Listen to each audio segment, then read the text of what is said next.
I'm going to call to order the Town of Old Saybrook Zoning Commission meeting at 302 Main Street, Old Saybrook, Connecticut. The agenda for Monday, May 18th, 2026 at 6 p.m. Town Hall, first floor conference room. Tonight seated myself, Mark Caldarella, Chair, Vice Chair Derek Kennedy, Secretary John Henry, Laura Gray, regular commission member, and seated for Robin Kelly this evening will be Michael Kelly. And we have also in attendance, we have Brenda Dyson and Casey Costello and we have our CEO officer, Chris Costa, our attorney, Matt Willis.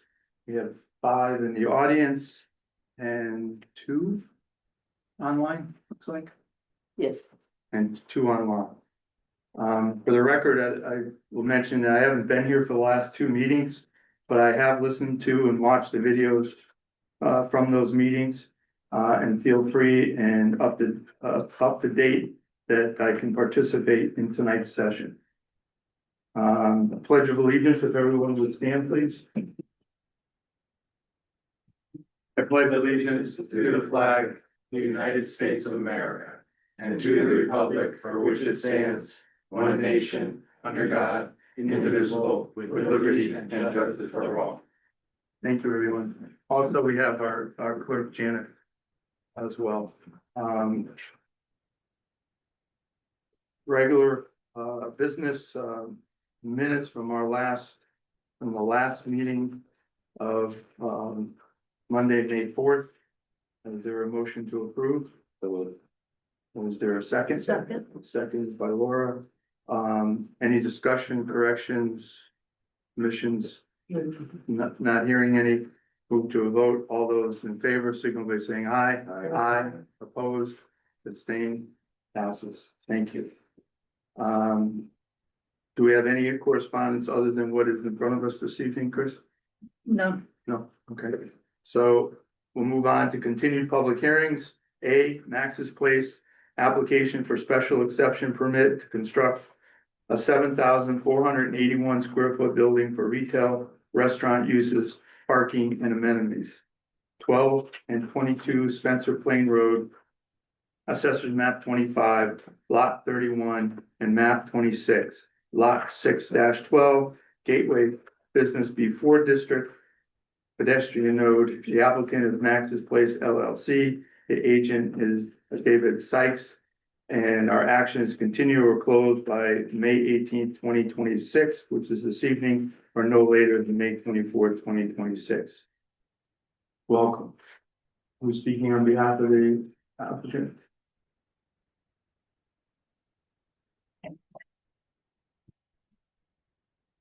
Good evening, Mr. Chairman, members of the commission. My name is Dave Zayaks, professional engineer with F.A. Heskett Associates. We're located up in East Granby.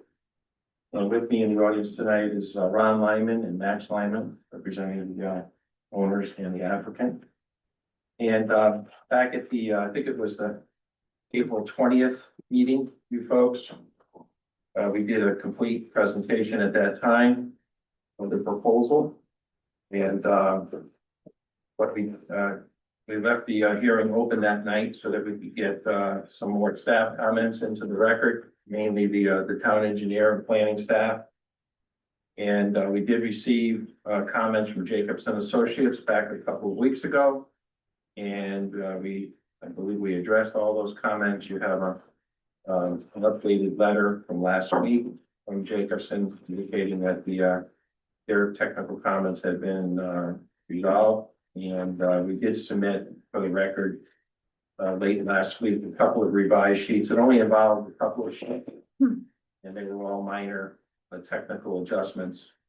But we did provide staff those, I think there's 4 sheets that were affected by the comments from your town engineer. So again, the comments were minor. I have nothing new to report to you as far as changes to the plans that would affect, your decision. And at this point, I'd be happy to answer any more questions that either the public or commission members might have. If you could, from Jacobson's letter, there were 3 points in his letter, but you went beyond that. Could you just identify those points for the record, please? Yeah, there was, as you pointed out, there was a couple minor things such as some changes to the landscaping plan they recommended, which we made. We added the special concrete sidewalk detail that the town uses. You have a brick inlay along the edge. And actually, what as I talked to Jacobson about the sidewalks that you folks are installing right now, mainly along Route 1 and elsewhere in town, that detail is a little bit different than the one around Max's place that was installed back in 2013. So we went back. We're going to use that detail so the sidewalks match. Okay. If we use the current detail, it'll look oddball out there forever, you know, so we agreed on that. And we added some snow storage areas to the plans, mainly on sheet LA1, as required by the regulations. And that's it. The other ones were, you know, drainage calculations and adjustments. And there was lighting standards. Yeah, the lighting standard, actually, what happened was I went back and reviewed the plans again, and as it turns out, we're not adding any new lights. We actually have 2 lights that are going to be relocated on the property. I missed one that was hiding over near the dumpster pad, so we don't need to add any new fixtures. We can reuse the 2 fixtures we have, Okay, so everything will match nice. okay. And then the other one I don't think you mentioned was the painted crosswalk. That's been added, yeah, that's And that's on the print, just yeah. as we see it. Yeah, that continues the sidewalk all the way from Big Wise, the main area, over to Building C now. So we have a continuous ADA pathway.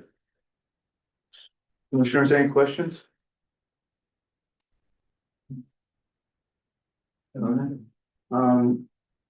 Sorry. So just, I think we may have discussed this, referrals were sent out on March 27th. I think we've heard back from everybody, planning, ARB. The applicants addressed everybody's concerns, so I think we're in good shape. Good shift on the referrals. Since this is a continued public hearing, is there anyone in the audience or online wishing to speak for or against this application? No one in the audience, anyone online? Doesn't appear to be. So commissioners, are we comfortable to close public hearing at this point? Okay, so I'll make a motion to close public hearing for Max's proposed application for special exception permit to construct a 7,481 square foot building for retail, restaurant uses, parking, and amenities. Is there a second? Seconded by John Henry. Is there any discussion? Not hearing any, we'll move to a vote. All those in favor signal by saying aye. Aye. Opposed, abstained, passes 5-0-0. Commissioners, are we prepared to deliberate on this application this evening? Yes. Yes. We have enough information that's been met. So I will make a motion to approve Max's Place application for special exception permission to construct a 7,481 square foot building for retail, restaurant uses, parking, and amenities at 12 and 22 Spencer Plain Road, Assessors Map 25, Lot 31, and Map 26, Lot 6-12, Gateway Business B4 District, pedestrian node. Is there a second? Second. Seconded by Mike Kelly. Is there any discussion? Not hearing any, we can move on to a vote. All those in favor signal by saying aye. Aye. Opposed, abstain, passes 5-0-0. Thank you very much. Thank you. Thank you. And Commissioner, I'd like to thank you for a very complete application. I appreciate that. Thank you all. I Thank you. appreciate your love. Thank you.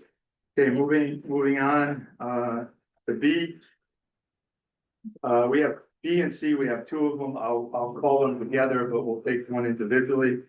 B, 91 Sheffield, application for planned development district designation, 91 Sheffield Street, map 49, lot 2, Marine Industrial I District, Connecticut River Gateway Zone, Coastal Area Management Zone. Applicant owner is 91 Sheffield Street LLC.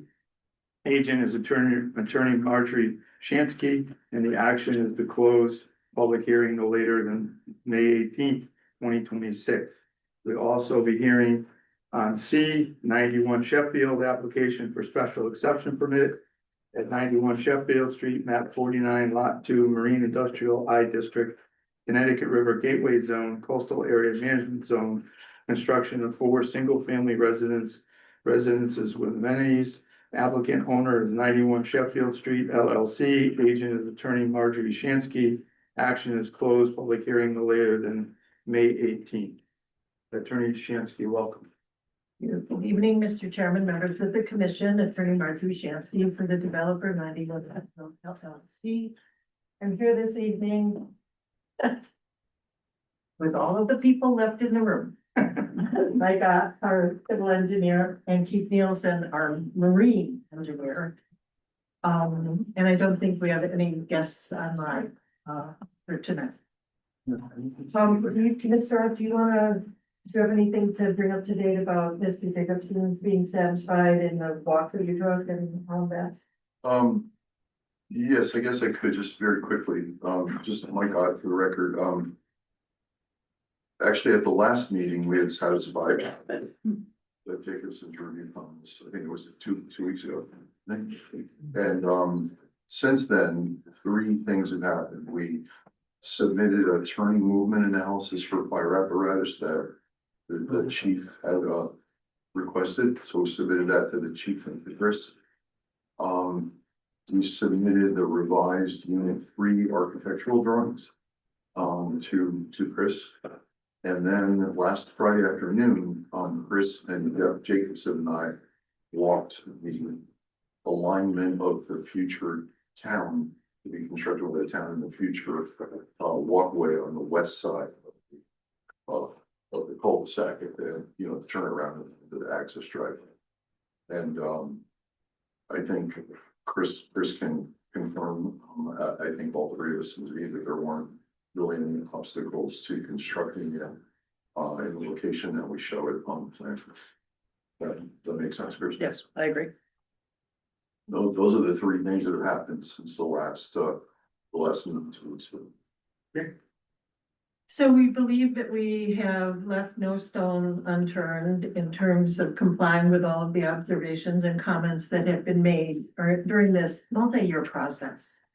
And I remind the commission that in 2021 or 2022, this commission, with the endorsement of the planning commission, adopted the plan development district regulation as section 36.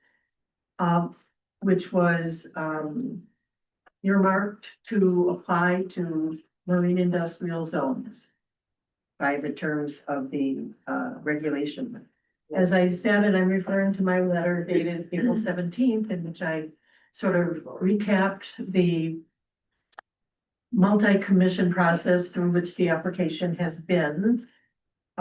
That we are demonstrating compliance with section 36.1.1 of the regulations, with section 36.1.2, the purposes of the regulation.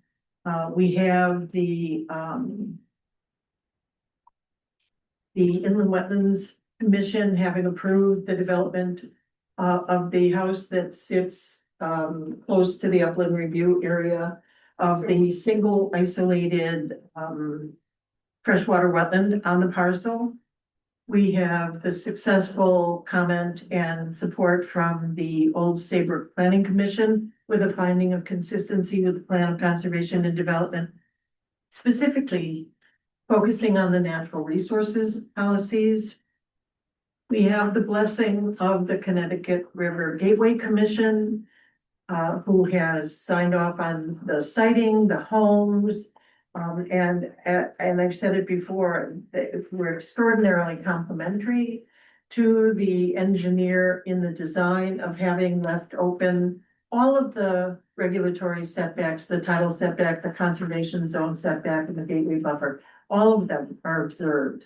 And that means, and sort of echoing the planning commission's findings, that the environmental services that are associated with this development, by leaving the resources to themselves, but also doing an invasive species removal and ample planting to stave off the return of the invasive species. The environmental services that are a function of this development are manifest in all of those gestures.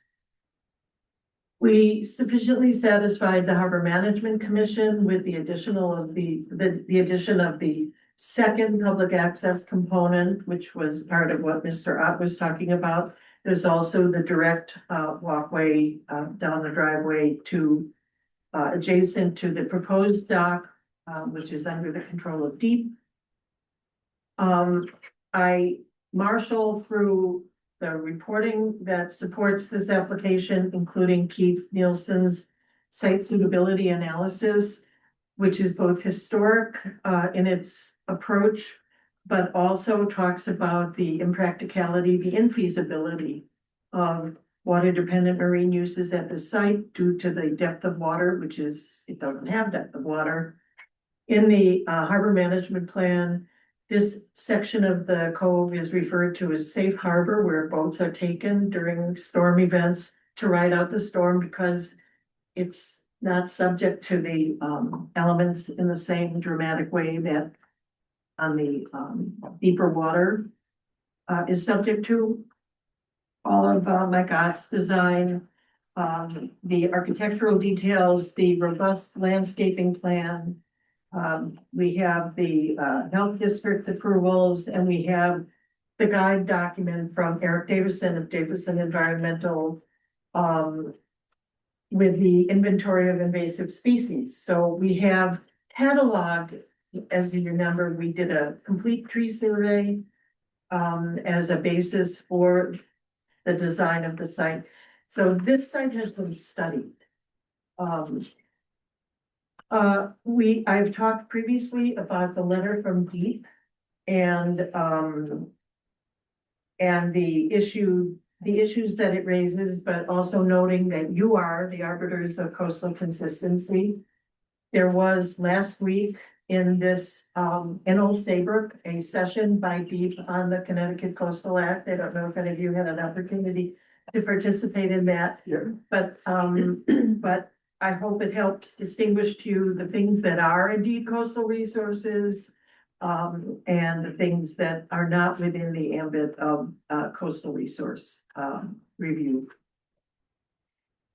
We believe that we have demonstrated eligibility for the approval of this planned development district. It's in the interest of the community as a whole, not only because it adds low density residential development, but it adds this public access component, opening up this land to members of the public to enjoy, to observe the birds that come through, including our friend the eagle, which my client has consulted with directly with DEEP and will follow the protocols and the protections and the timing of activity on the site to be respectful to that resource. We have met what the regulation requires, and under this statute for a legislative action, the zone change must be in accord with the comprehensive plan. The comprehensive plan, of course, is the zoning regulations, not the plan of conservation and development under Connecticut law, which is quirky and sometimes confusing, but this is part of your regulation. Some people think about regulations as invitations. Here's the regulation, you follow the standards, and we will evaluate that. We are the arbiters, you are the arbiters of conformity with the regulation. And then the zone change must be reasonably related to the normal police power purposes enumerated in the city's enabling legislation. Residential uses, the creation of residential uses, the creation of this public access, those are all within the normal police powers of the municipality. So a long journey, happy to have experienced it with you, happy to have experienced it with a team of knowledgeable professionals who each brought their expertise to coordinating a development that was reflective of the values of the town of Old Saybrook. and reconcile the environmental aspects of the land with a low density development. That is in the interest of the community as a whole. The gate to the development has been removed, just by way of reminder. And parking has been provided for the public. And if you have any other questions, Mr. Ott and Mr. Nielsen and I are here and happy to entertain them. But we encourage you to think positively about adding this complementary and appropriate scale of development nestled within an otherwise residential area of the town of Old Saybrook. Thank you. Thank you. So what I'd like to do is take B and reach a decision on that before we go to line C, if that's acceptable to you. B would be the PDD. Oh, yeah, Okay. I had to No, that's okay. familiarize myself with what B No, that's was. okay. So as we speak right now, everything is relative to item B, which is the application for PDD. Is there any correspondence that we have? So, for housekeeping, Attorney Shansky's already gone through the referrals. People have had plenty of time to respond. I think it's been thoroughly responded to. This still is a public hearing. I don't know if there's anyone who, We'll ask to just make sure yep, so I think, you're good with what, okay. I don't believe there's anybody in the audience that wants to speak on behalf of this application, but if so, please speak up. And is there anyone online that wishing to speak for or against this application? Please raise your hand.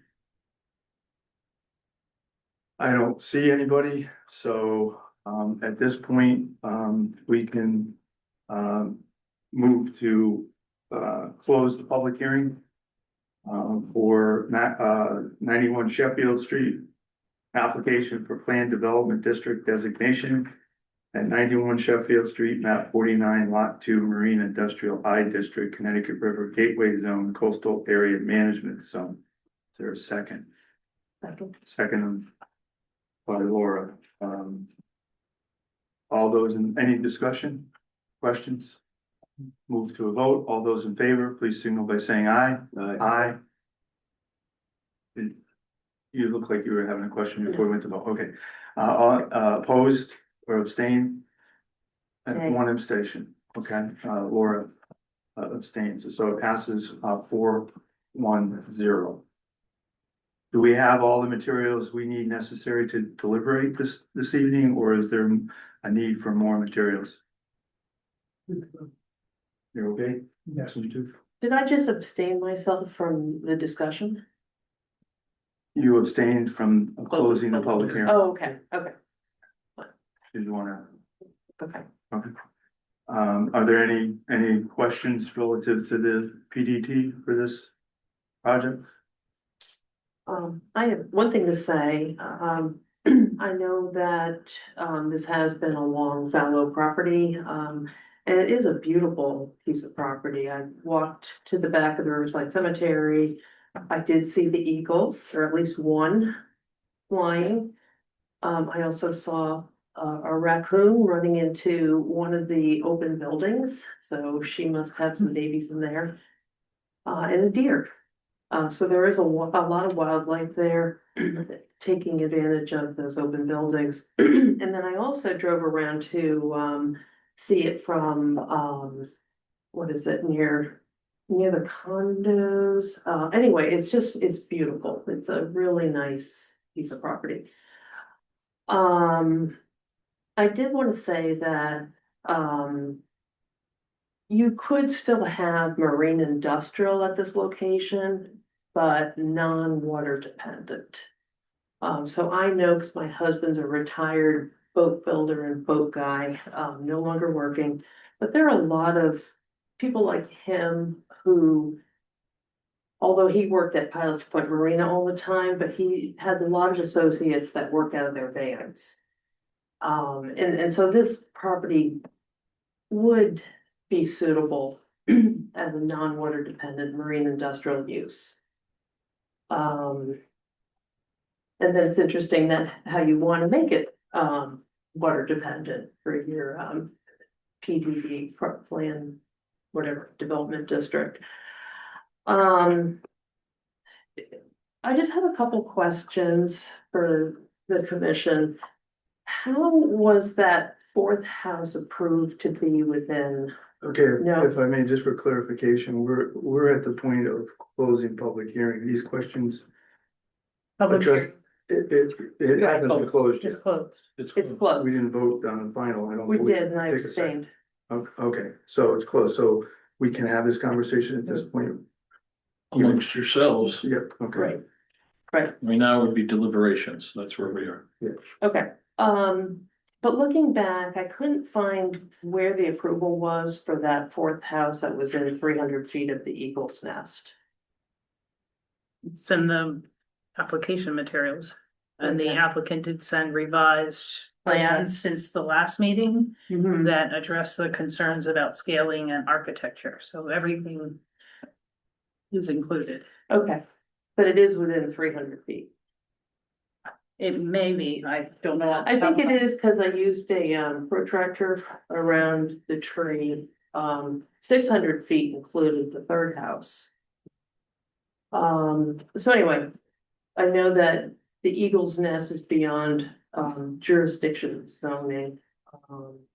But it's just something I'm concerned about.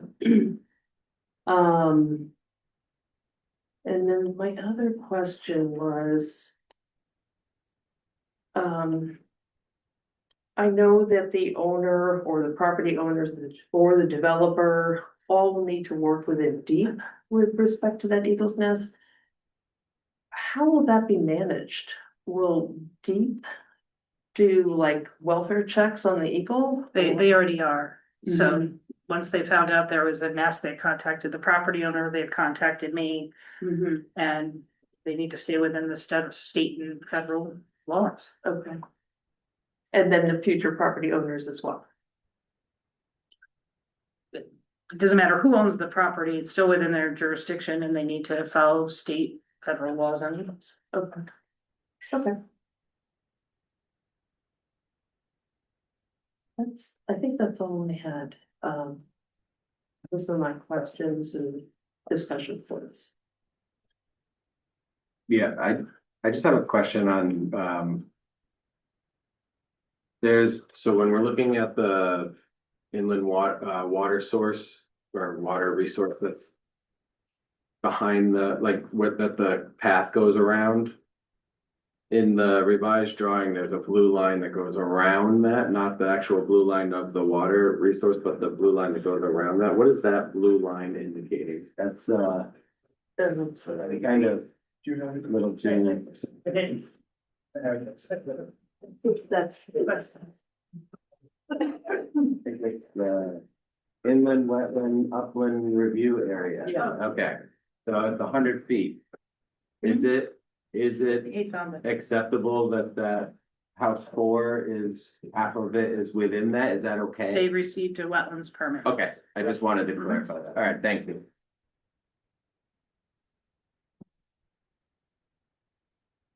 Any other questions? For the other work that's gonna happen on the property to remove the invasives like the Phragmites. Again, will Deep be managing that with the developer to make sure that's done properly? Deep doesn't manage invasive removal, so they're, But it's on the shoreline. but they're removing invasive plants, which are bad for the shoreline, and it's a positive. Right. But it's not managed by Deep, it's encouraged by Deep. And this applicant has done this in other circumstances, and there's been no issues, and they used all habitat. The last time who Deep actually uses them for some of their projects. Okay. Do we need to be concerned about how that's done? So there's a whole process, and all habitat, who they're pretty well known and they're experts at it, so. All habitat. Is the name of the company that they've Okay. used in the past. I'm assuming they probably will use them again. They're very good at this. Mhm. Okay. I know, in the past, it was through a lot of mowing, but I'm just wondering if there's others. So mowing is part of the invasive removal process. Okay. Okay. I think that's my biggest concern is to, just make sure that this property, is protected, the natural features and the wildlife are protected. Okay. We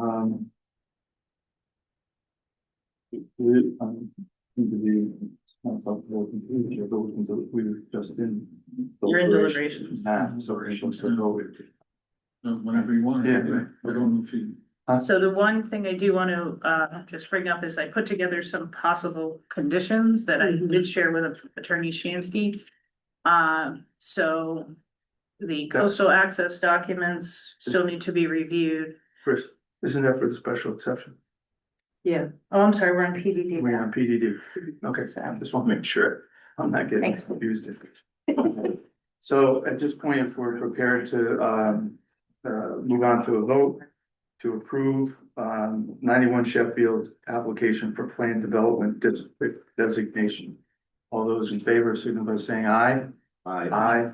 Opposed? One opposed, abstain. Passes 5 or 4-1-0. Thank you. Effective date. Yeah, that's what I was, Yeah, 30. June 5th. Yeah, we'll have a legal head in before then. Okay, June 5th, effective date. Who seconded? Derek said, Derek. sorry. Okay. All right, moving on to C, which is 91 Sheffield application for special exception permit at 91 Sheffield Street, map 49, lot 2, Marine Industrial I District, Connecticut River Gateway Zone Coastal Area Management Zone, construction of 4 single-family residences with amenities. Are we prepared to close public hearing at this point? We did. Hmm? Did you close both at once in the previous one? No, it's not getting one by one. Just making sure. Yeah, no, that's good. That's why I was getting a little confused. So that we can, I'll make a motion to close the public hearing. Or 91 Sheffield application for special exception permit. Is there a second? Second is by John Henry. Any discussion? Hearing any, we'll move on to a vote. All those in favor signal by saying aye. Aye. Opposed, abstained, passes 5-0-0. Are we prepared to deliberate on this application this evening?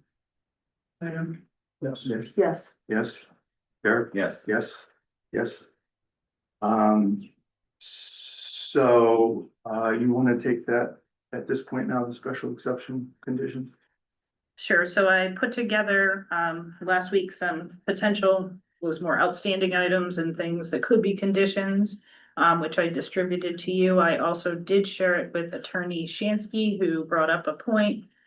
That any deviation to building footprints, floor areas, or changes to the architecture require a special exception modification.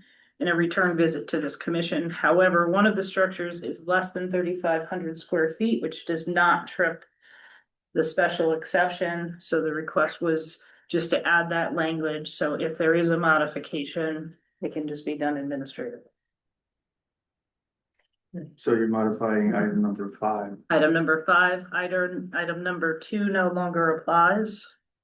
Or I guess I should go through them. So number 1, coastal access documents, HOA docs, and any other legal documents will be reviewed and approved by our town attorney. Number 2 no longer applies. 3, the limits of all tree clearing will be marked in the field and reviewed with the town planner or designated land use staff member prior to removal of any trees or vegetation from the property. An encroachment permit will be obtained from the town of Old Saybrook and secured prior to commencement of any work in the right of way. Any deviations to the building footprints we've just discussed.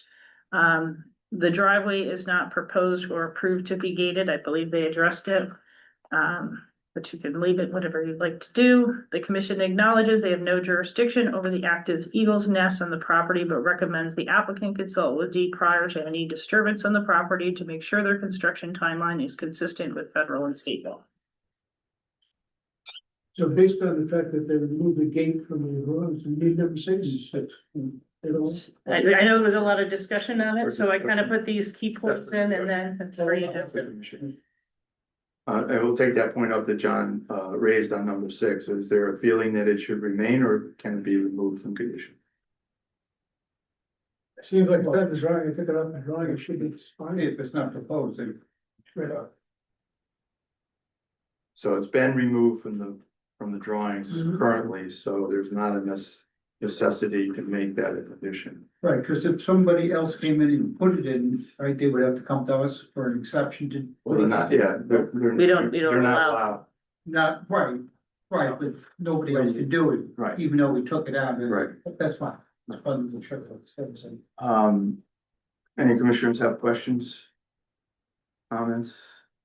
I'd just like to thank again the Harbor Management Commission. They put in a lot of work and time on drafting a response and clearly, you know, thanks to the applicant for going to Harbor Management Commission and really providing as much information to them as possible that they can refer to us, because if there's a commission that has a large say in this sort of property, it would be the Harbor Management Commission before us. So, you know, I'm just thankful for the work that you guys put into them and that they provided to us so that we can make a better decision.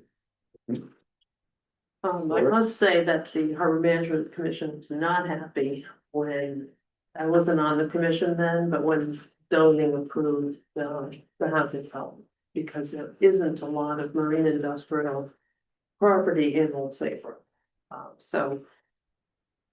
His team managed to turn them around, but I know that it wasn't all that positive for them.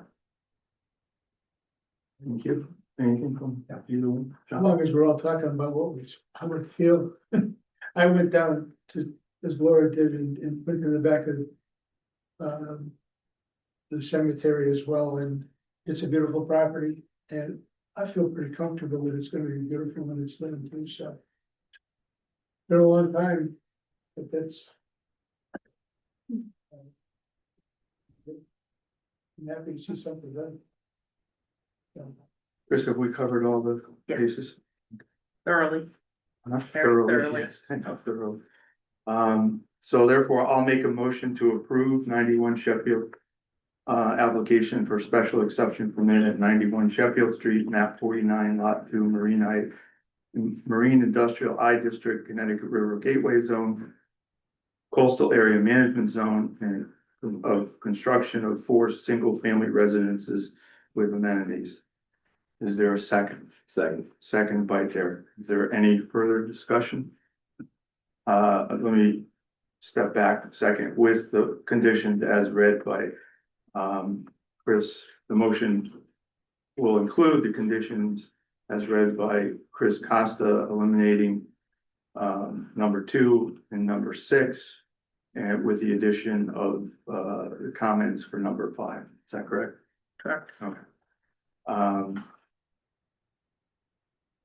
Not seeing any additional questions, move on to a vote. Those in favor, please signal by saying aye. Aye. Opposed? Laura? They- And abstains 0, so it passes 4-1-0. You abstained or She abstained. abstained or? Or again, you would, I'm sorry, Okay, I thought you said. I did, I meant to say nay, sorry, so 4-1 against and no abstentions. Thank you very much. I have a quick technical question. Since Robin's out, shouldn't she have been replaced by Casey tonight?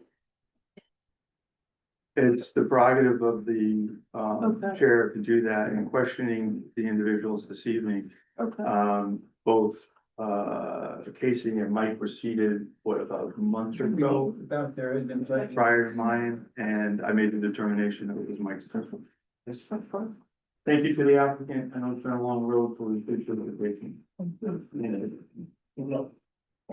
Moving on to A, under new public, or another public hearings. Marking's already for conditions. Do you need them? Yeah, no, I Just gonna mark them. Yeah, that's fine. Yeah.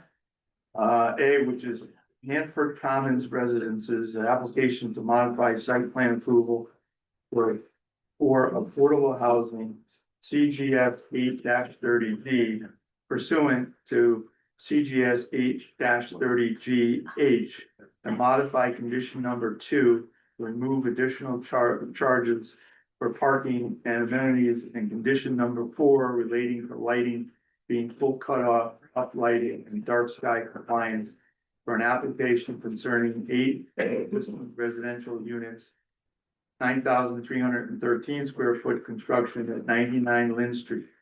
Lynn Street, map 36, lot 87, Residence A District, and construction of a new 7,080 square foot residential building for 31 bedroom units, 9 affordable, at 76 Elm Street, 96 and 98 Lynn Street, map 36, lots 97, 98, 98-1, shopping center, business B2 district, pedestrian node, applicant Hanford Commons LLC, the agent's attorney Marjorie Shansky. Our action is to open public hearing, decision by June 15th, 2026, or no later than July 7th, 2026. Attorney Shansky, welcome again. Thank you, Mr. Chairman. Good evening, members of the commission. I'm Attorney Marjorie Shansky, and I represent 76 Elm LLC. And we're delighted that this development was approved by the commission. And this is, I meant to say very outset, this is going to be interesting. Under 830G, there is a provision with which you may be familiar. I have not had to trigger it previously, in which after a decision is rendered and notice of publication occurs, rather than taking an appeal to the Superior Court of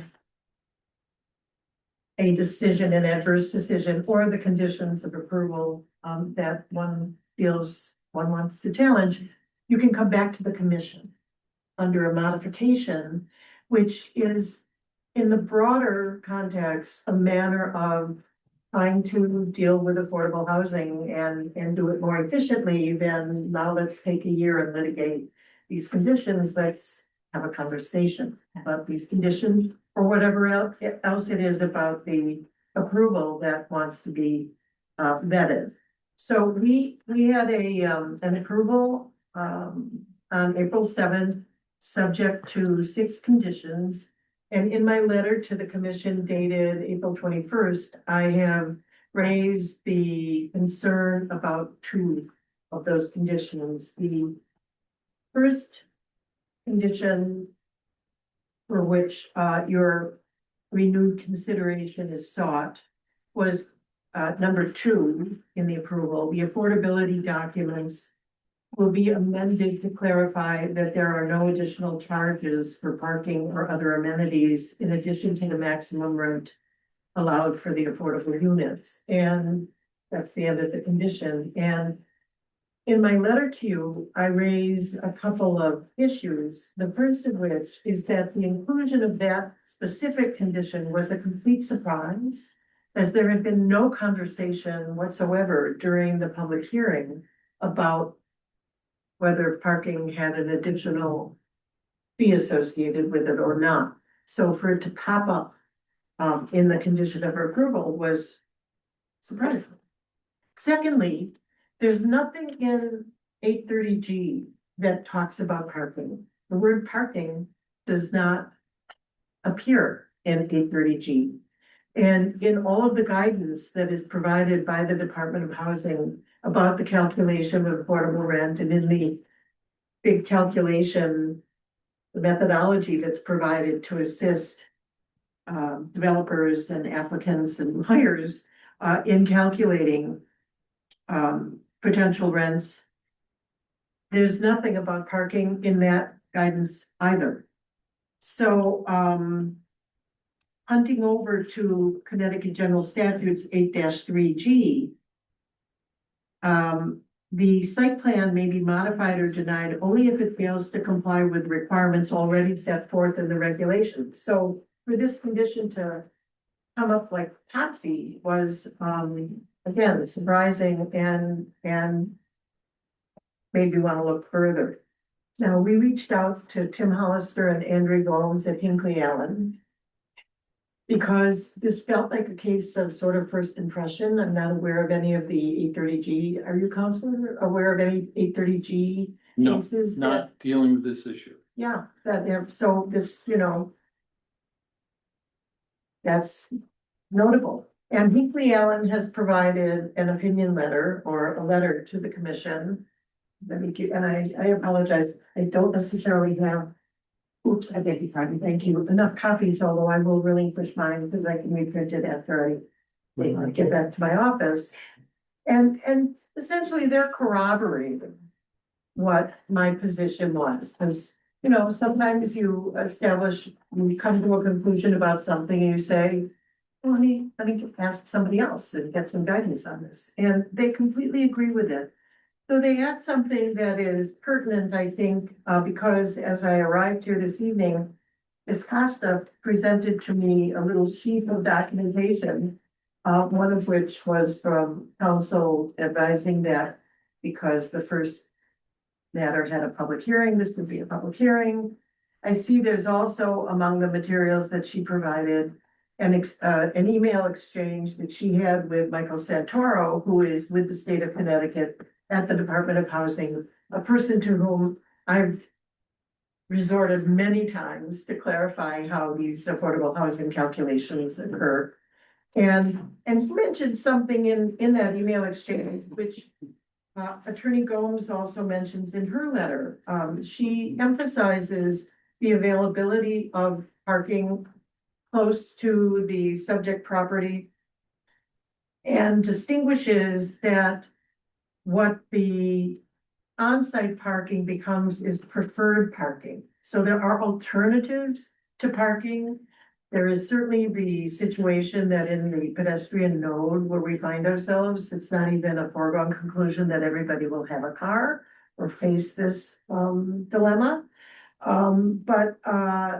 But there is available parking, which is something that Mr. Santoro said is likely a consideration. And he also identified something as preferred parking, which could be a way to talk about the closer parking or the on-site parking. And that's exactly what Attorney Gold said. This is, where does she say it? The parking fee here, therefore, is a fee for preferred parking closer to the building. Should a resident with a vehicle elect not to pay, she will still be able to live at the community and park near the site without exceeding the maximum rent allowed under 830G. And then, of course, Attorney Gomes also mentioned that if there were a reason under the Fair Housing Act for somebody to seek reasonable accommodation vis-a-vis the parking fee, that would also be something to which the developer would be subject or susceptible. So let me give you this additional letter for those of you who may not have had one. And that's our position about excising that condition from this approval. Because it doesn't emerge from your regulations, it doesn't emerge from the statute. And as a practical matter, there are alternatives that seem both to be within the contemplation of Mr. Santoro, maybe I haven't spoken to him, and within the lawyers at Hinkley Allen. So On the parking, could I ask you a question? you may. At this point, she references in her letter in the page 2, second paragraph, the community where the fee is voluntary and there is ample available free parking nearby. Yeah. Can you identify that? She has an exhibit. She says owns pretty loose. Oh, And the public parking is, highlighted. yes. And could you identify those for the record? She created the Locations. exhibit. Okay. I think she describes it. That's Stop and Shop. Yeah, I think she describes it and Train distinguishes between the overnight availability and the non-overnight availability and. So there would be the parking area at the train station, those other two areas. Right, so, Yeah. correct, okay, thank you, sorry, I mean to. Misdirect you, proceed, please. Well, that's the first condition, Right. and then the second condition that, I questioned, had to do with the condition number 4, all lighting fixtures will be a full cutoff design, no uplighting is approved, and the applicant will provide details for any new fixtures demonstrating that they, pardon my typo, meet dark sky standards. Now, I, during the deliberation, if you all recall, there was some debate among the commissioners about this condition, because it also does not emanate from your regulations with that specific admonition, the dark sky business. And I see that on your agenda this evening, among the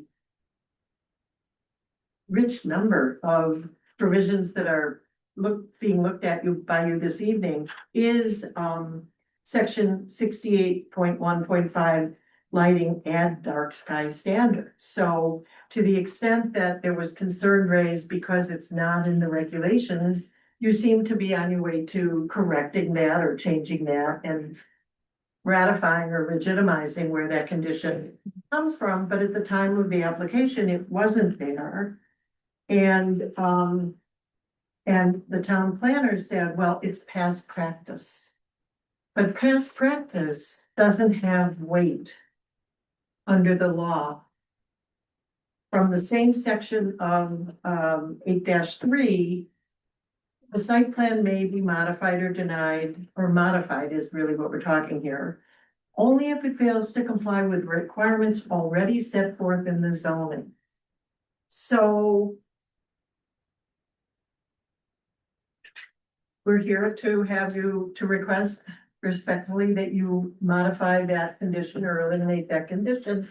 And I will say in the packet of materials that Ms. Costa handed to me at the beginning of the evening is included a package from the Connecticut chapter of Dark Sky saying or arguing, advocating the position that it will not increase the cost to a developer for the 76 Elm Street affordable housing project, sort of tying that notion to the ability to come back and seek modification. But we're seeking modification on this condition because it's not a legal condition under your regulations. It's an improper condition. Because it doesn't come out of your regulations that you seek to amend this very evening to make it come under your regulations. So that's the basis of the crest. And we come here humbly because, again, we're delighted to be able to go forward with this development, preferably on the terms that were provided in the application, in the affordability plan, and without the condition number 2, as it's stated, and without condition. And that's for your consideration. Thank you. Thank you. Bertie, Willis, any comments other than the? Well, I think the most important thing is to look at 8-38. 8-30G subsection 8. Restrictions which have a substantial adverse impact on the viability of affordable housing development or the degree of affordability of the affordable dwelling units. So I think these are conditions that talk about the first one had to do with affordability. If you're gonna have to pay a parking fee, they're not as affordable. The second one was, as Attorney Shansky said, this is something we've been doing 20 years, Scott. I mean, this is the first time anyone's ever said we don't want to be dark sky. So that's really the summation of the parking is if someone's got to pay for it, it's more expensive. And therefore it may not be affordable. And I don't know about all these, how viable these places really are to park. They're definitely not that close. In the big scheme of things. So that's really a decision for you guys to make on these 2 items. And That's where we are. I don't know if you have any questions or. If I may, your hearing is still open, right? Yes. If I may, the issue of affordability also goes to the viability of the creation of the affordable development. As Attorney Gomes says in her letter, so it isn't just a question of, I read both sections. yeah, I think you emphasized one and I Yeah. want to emphasize the All right, other. fair enough. All right. Because it's a two-part evaluation and, it's a two-part evaluation. Chris, do you have any additional comments from materials that we've been given? I just looked into, I reached out to Mr. Santoro. And I asked him some questions. You have that in your email. Maybe it could have been worded a little bit differently as he suggested. But this is up to you. Question on the parking as it relates to the 30 apartments. And that. I'm sorry, Question relative to the parking as it relates to those 30 units. Yeah. Is parking included in all units or is parking additional? it's additional. It's additional. But that. Was that, I'll strike that for a second. I'm good at the moment. Okay. Laura, I have a question. Was the parking part of the lease agreement? I don't think that we necessarily should get into that or not. This is relative to the. Well, condition. it's all about the condition. It's not about the leases. So Right. the condition was, as it was read, I don't have it in front of me. The question is, they get a chance, they get a second bite of the apple. Right. This is the process under 8-30G. And you can say, oh, we agree with you, or no, we don't. And that's, Okay. that's why they come back. Right, So the condition is the affordable documents will be amended to clarify there are no additional charges for parking or other amenities in addition to the maximum rent allowed for the affordable units. And I did send this to the Department of Housing because I was curious and they recommended the affordability documents will be amended to clarify that there are no additional charges for parking other than amenities in addition to the maximum rent allowed for the affordable units, pretty much. Making sure that it meets that minimum, or I'm sorry, the maximum. except, pardon me, just for being the advocate, that there's nothing in the statute that talks about. There's nothing in the sheet, the Excel spreadsheet that Mr. Santoro provides that has a parking category.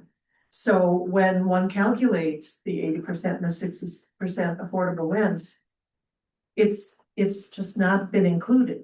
It's not in the statute, it's not in the regulations, and for what it's worth, it was also the element of surprise. This never emerged during the public hearing.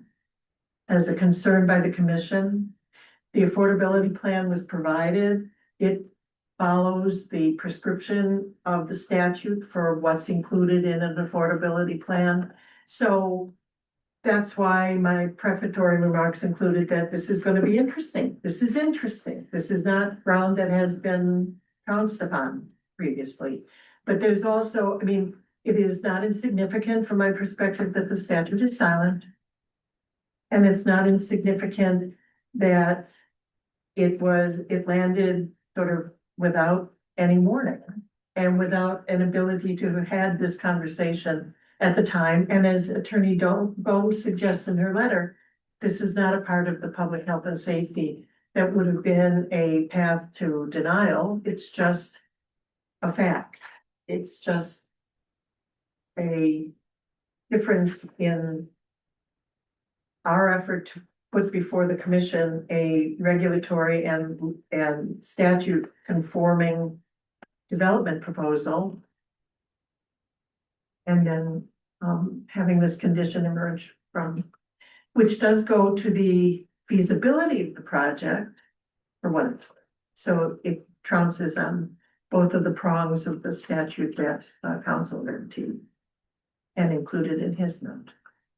One of the things that on the 830G is the affordable aspect of that, to keep whether it's at the 60 or 80% levels, to keep the rents within that range of affordability Understood. for additional housing in the town of Little Saybrook.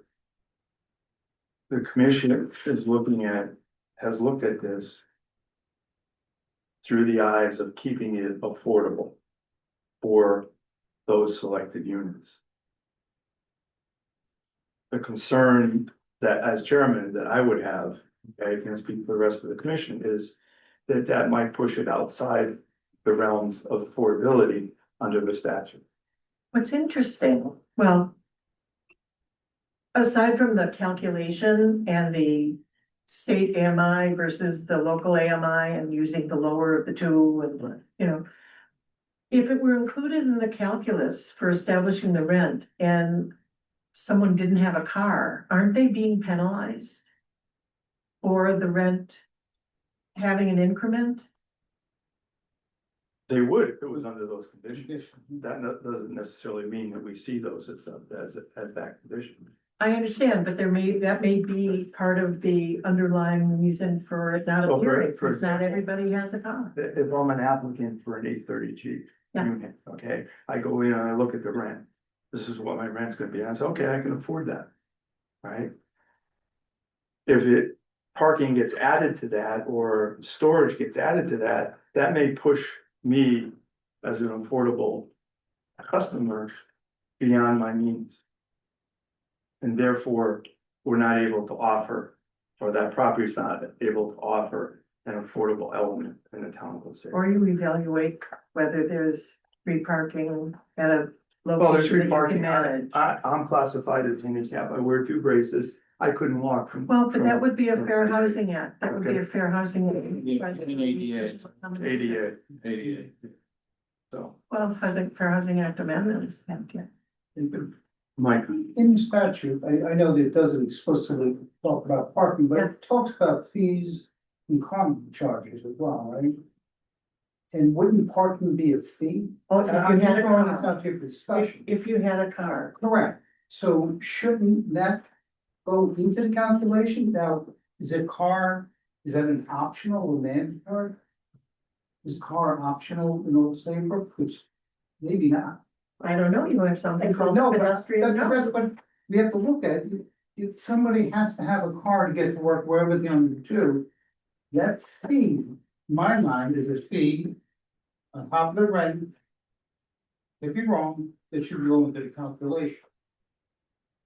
And that's the way I'm looking at it. You can correct me where I'm wrong. I think that I understand what you're saying, and I am hard pressed to relinquish the thought that the statute is silent on. And I agree with it, 100%, it is silent. But it does talk about fees, so there's ambiguity in that, which opens up, and that's why we're all here right now. Right, right. But my view, for whatever it's worth, and maybe lines up with Mark, is that is a fee, a car I have to have. Shouldn't that fee then go into the calculation? That's. Can we explore where that condition came from, since it didn't emerge in the hearing at all? could I ask a question for Yeah. that? The non-affordable units that are being. The market units? Okay, the market units, okay. Yeah. Just to be clear, because I don't wanna get confused between affordable and unaffordable. Is there's a charge for rent. Correct? There's an identifiable charge for parking, For preferred parking. okay, and for storage. I don't know that. Is there storage? Yes. There's storage, okay. I can. Yeah, can I finish my thought first? So in that event, a renter has the choice to pay for preferred parking or not pay for it, Correct, right? Is that what you're yes, saying? Yes. Or the additional storage area, if that's what it is, okay, just guessing there, okay? Or further, they have animals, if they want, Sure. garages, so there's. like, there's- Additional, So there's smorgasbord. So, and I will tell you that I've had I've had conversation and hired 6 different attorneys to render on this, as well as having conversation. I've also specifically had conversation with the state housing authority. I didn't see this letter, of course, why would I possibly have? So we should have their attorney. Yeah, well. My understanding is the following, to answer your question, and obviously before I contemplated building these situations. Which you should probably understand that affordable housing as a whole is enormously subsidized by people that are in the development business, enormously. The rents that are chosen approximately, and I'm just giving this facts, somewhere at least 1/2 to sometimes 1/3 of the market rate. That's the market. So we can always say, well, it's not really affordable. Okay, but the reality is my understanding, what I've been told, is the statute was formulated because this goes many places. It's Stanford, it's Bridgeport, it's places where no one they can't necessarily build housing, which my understanding is housing, being able to form housing, not because I want a car with it too. The reality, I guess, to some extent, is that if you have to qualify for under $55,000, you may not be able to afford a car. That's the problem, right? So the limitation is to be able to get people housing. And the statute, as I understand it, is to adjust the gross income by areas, whichever the lowest is. And they have specifically set those criteria: heat, electricity, what they consider the absolute, what people need to live there, right? And they can live sometimes in communities they couldn't normally afford to live in. Parking is an amenity. And in this case, in 76, you actually have 7 on-street parking that are immediately in front, not to mention the other things that we've shown. But it seems to me to be very clear, whether Saybrook wants it or not, there isn't anything that covers the parking. Now, I will tell you the problems with this and why, when we went through with third-party associates and before we set this up, is if you have an amenity in the complex, those amenities have to be given to everyone, right? So I can't say, oh, you can use the gym and you can use this, but others can't. So the amenities have to be, and it's not essential to live in, is having this amenity. So if you want a dog and you have 2 dogs, which happens, here's the reality of this. Most of the people that apply for these to get qualified, almost all of them take us an extra car, have a storage unit, 1, 2, 3 pets. Do they need those to live? Probably not. We actually have market rate people, 2 of which have no cars at all. They're retired. Okay, so I think, and from what I understand where the government's going, parking is definitely becoming out of the equation for even, from my understanding, for even being part of the calculation of health and safety. The parking came up most of the time because of health and safety, right? They didn't want people parking all over streets or not having the ability to park cars. That's why it came, not because it was right, because of health and safety. So in our case, we first considered this. We had very limited parking, especially with 99. So to meet the state minimums for health and safety, we barely had enough to meet 1.5 spots for 2-bedroom and 1 spot for a 1-bedroom. And what we had, unfortunately, is abuse. All right. So we have a lot of people that think because it's free, they're going to have, and we've had to evict several. We had an affordable people that put 1 name on an application, 3 people live there, 5 cars. Have to have them towed. All right. So in fact, the very person that created all this mess with you guys here was fortunately today found in fault at court, and he's been evicted from that, and he's been ordered to pay us back for all the money he stole from us. Right? So, while we're trying to do something affordable, when one person has a rent that if it's affordable, you apply for a rent, you get a 65% affordability, $900 apartment. I'd like any of you guys to find a $900 apartment that we don't consider brand new that's affordable. Then he took a storage unit. If we may, I think that, or she doesn't really. But that's what brought you here. This is what, you have to No, know, what brought us here is you based on. no, but what based on- brought So, the let's, incandescent condition of approval, of the condition of approval last time was an applicant, a tenant of ours that was in violation of his lease, tried to come to the town and use the town as his lawyer. And was found by the courts today to be incorrect, so you should know that as part of this equation. that doesn't have any determination on what I'm looking at in front of us tonight and which. So what had determination of the condition start with, Mark? We're here to discuss. The your first condition, what had So that's determination what we're about? discussing, that's what we're discussing it. So could I get an answer? Marjorie asked this. What, because the town is required, we have a third party, we give you, you have the ability to audit our system and we have to give you a certificate. From what I remember in the paper and that we've been given as a commission, that there was never any discussion in those paperwork about a charge for parking and storage. And it's, but That's what- that's what unfortunately, got us. every person has have the 5 amenities. That's what we happen to have. And in your appeal, okay, of those 2 points, it got in there as a result of my recommendation. And your recommendation was presented to you, why? My recommendation was to place it as a condition based on what I had as evidence, nothing else. So you guys aren't satisfied with the Department of Housing and the federal government Well, setting the administration, the town there's- felt that they should be additional legal counsel? there's gray areas in the whole position, whether it's, and anything that we have here, but I would like to get the other commissioners to give their point of view. That's what we're here to discuss and to review.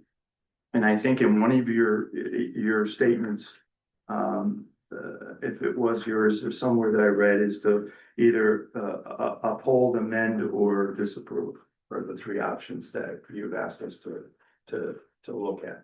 So at this point, Casey, do you have any comments that you'd like to share or questions? Yeah, a couple comments and a couple questions.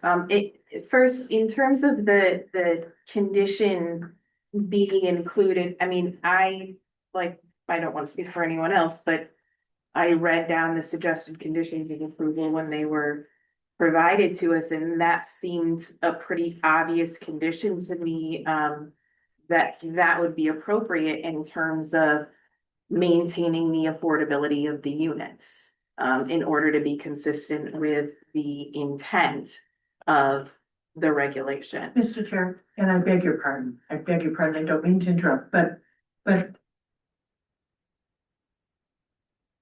I think it has to also be a part of this conversation as to why this was not discussed during the public hearing. I'm happy to go through, so just like the previous application and this one, this board didn't discuss an encroachment permit from the Okay. town. Okay. We didn't So the discuss, encroachment permit So is that's irreversible. what I was- let me just- Required. Let me finish. Finish. in the last application, the commission didn't discuss flagging trees, the commission didn't discuss the encroachment permit. So as staff, I put together these conditions for the commission to consider.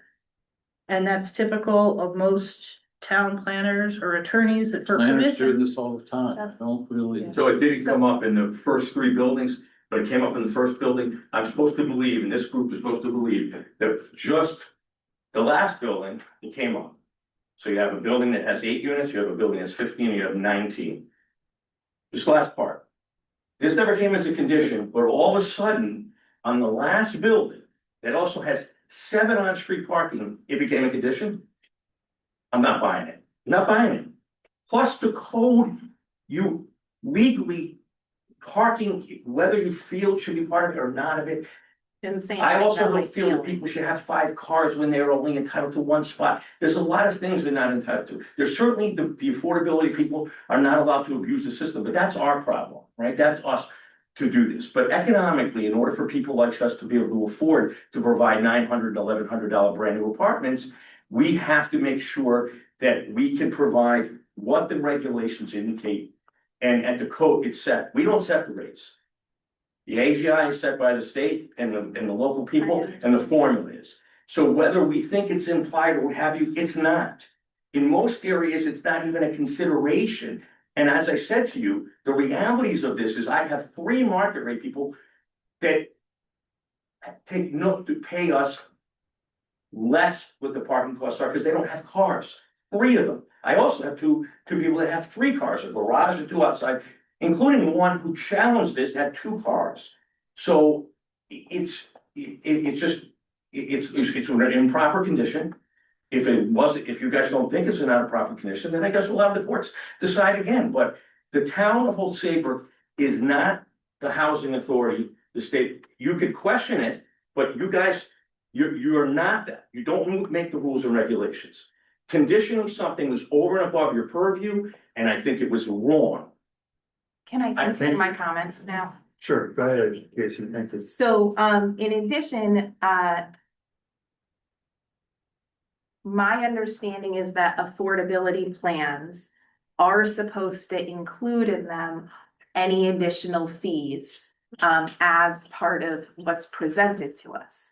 So that there was nothing presented in the affordability plan to us that indicated that there would be an additional parking fee or the option of an additional parking fee or anything else along those lines. So to me, it makes sense to have a sort of catch-all condition that would indicate that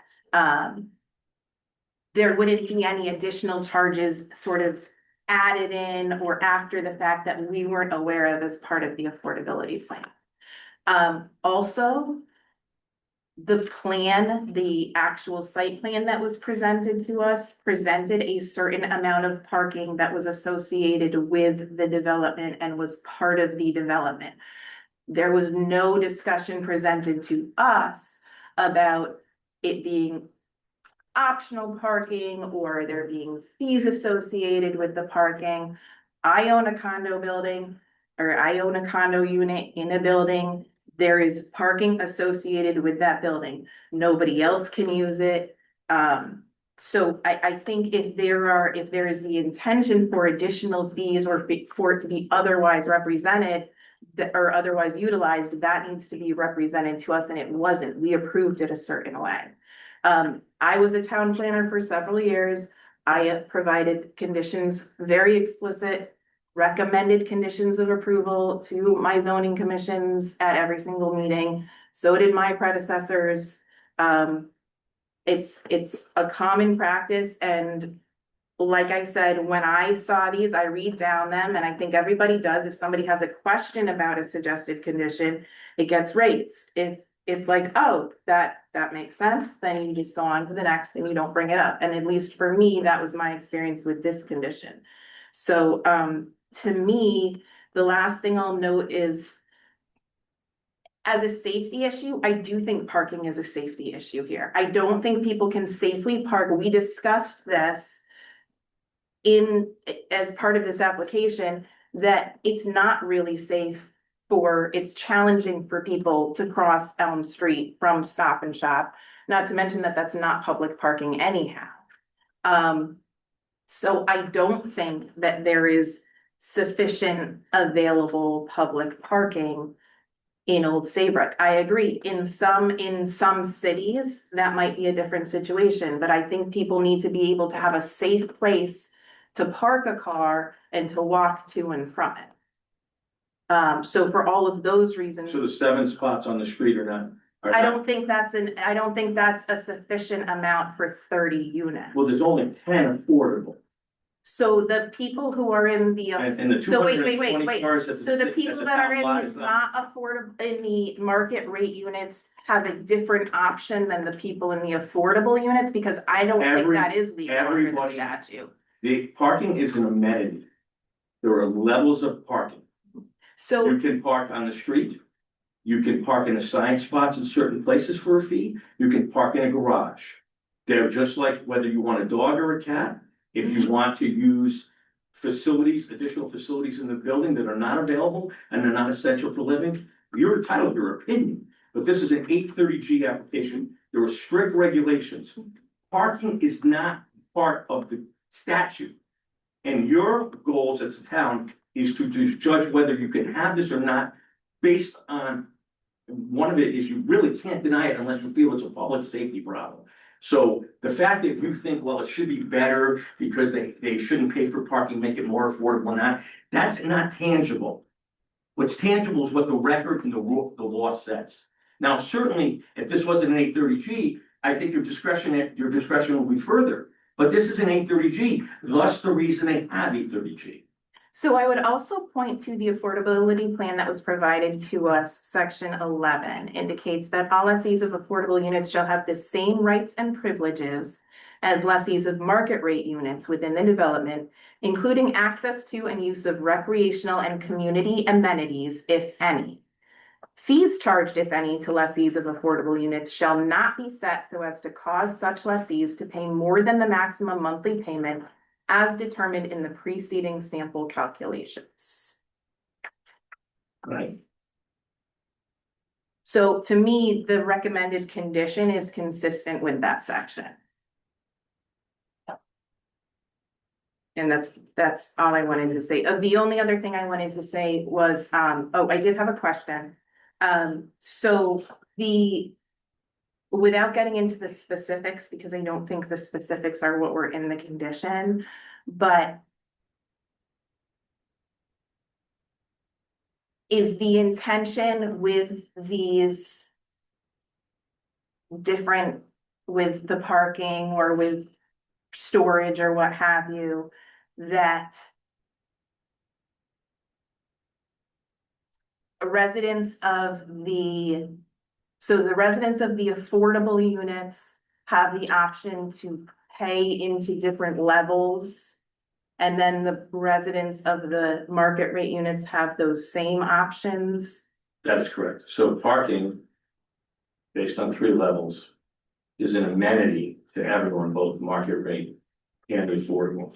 They can choose 0, 1, 2, 3. They can choose a garage, not a garage. So it is a discretionary amenity. Okay. So the base rent for everyone, market rate or affordable. The market rate, obviously, we set that and they can say yes or no. But then they have to add to that their pets. Certain amenities that aren't necessarily part of the exclusion, some are not, some are, some are not. They can choose 1 spot, 2 spots, 3 spots, or 0 spots. As I mentioned to you, we actually have 2, and I almost think 3 that have market rates at 0 spots. They don't pay for it. So, well, you might think that someone needs it. There's bus transportation. There's a spot right there, actually on the street. There is large public parking at the train station. There's daytime, there's free public parking all the way downtown the center of Old Saybrook. So there are other lots here. There's a reason. I don't make the rules, but there is a reason that the public housing relative to 830G doesn't mandate it. And if it was supposed to be part of the calculation in determining what a maximum rent would be, then it would not be an amenity. It would be included in the statute. I think that's pretty clear. Very clear. Whether we feel it's right or not, that's not the statute. You know, I got a comment. So my last comment is about the lighting. I do think some of the input that we have from the Dark Sky Initiative does speak to some of the actual safety and health issues of having uplighting in the community. And I think that's something that we are charged with bearing in. You do know that in your regulations, through special exception, would allow it. Through special exception. It's actually in your regulation. Currently. I mean, it may be a policy that everybody wants to have a dark sky, but it's in your regulation. So you allow it on special permit. No question, I don't have a question, I have a comment. comment?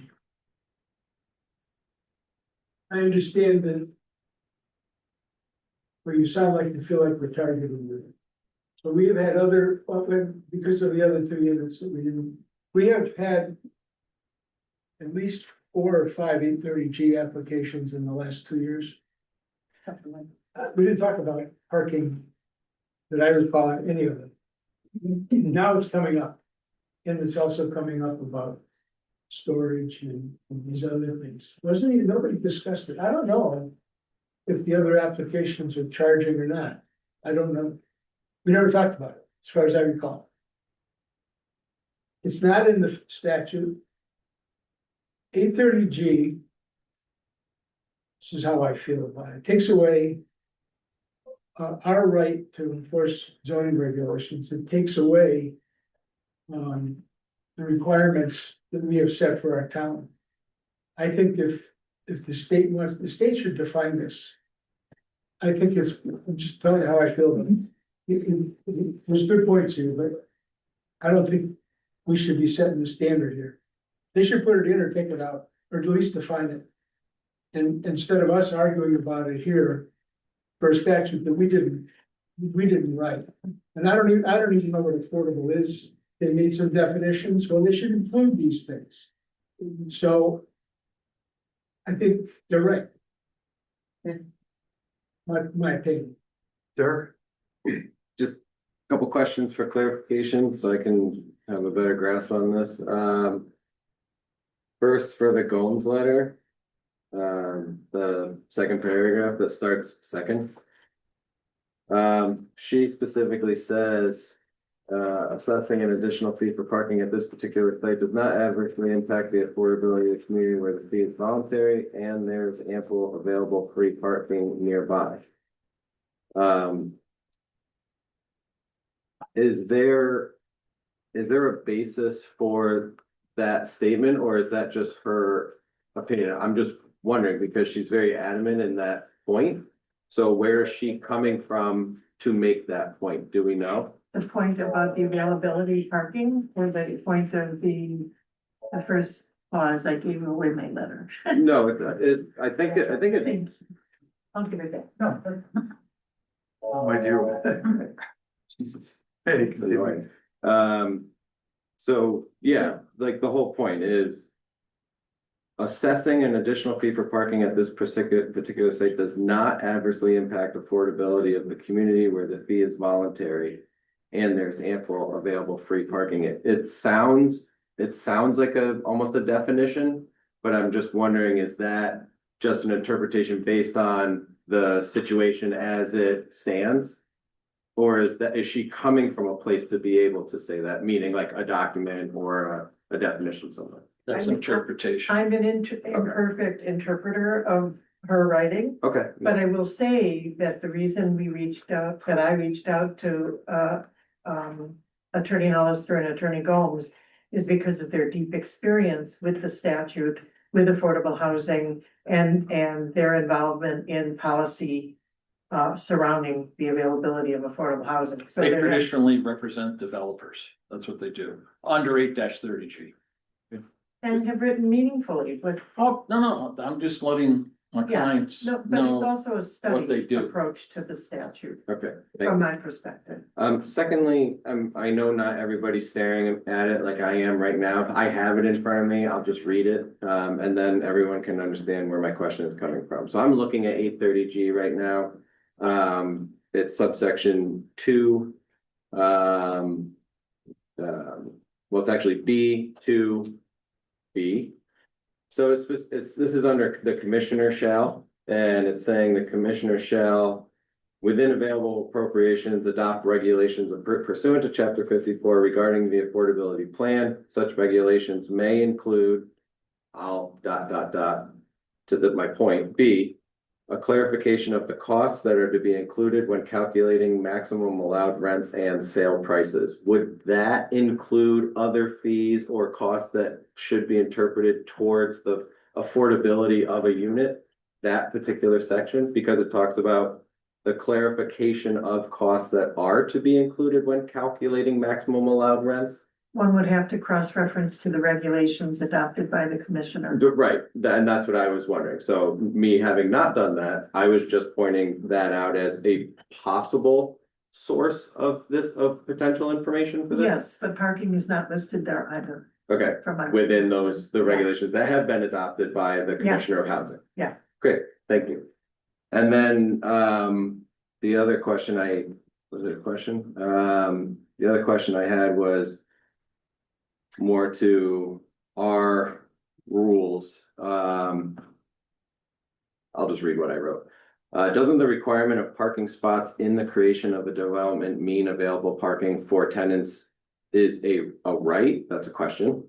And if not, why would the requirement of parking spaces be necessary? And where would the requirement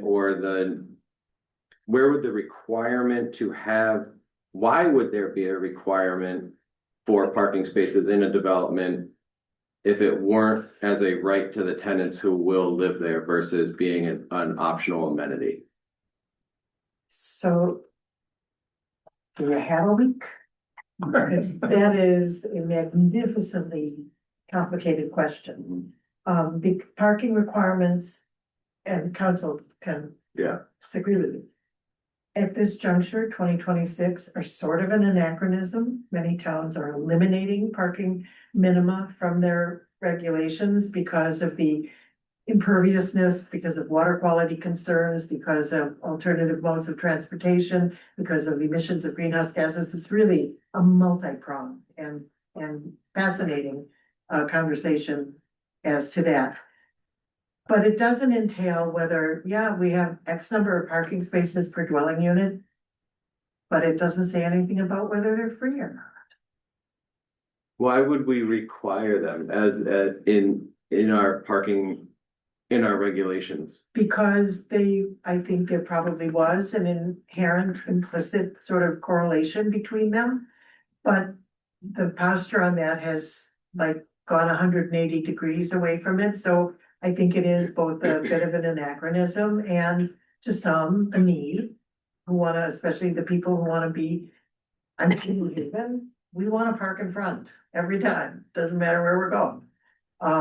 I think it's a complicated question, but it doesn't necessarily correlate to the issue of payment or not. Is it always the right of the owner of the property to determine the availability of parking spaces?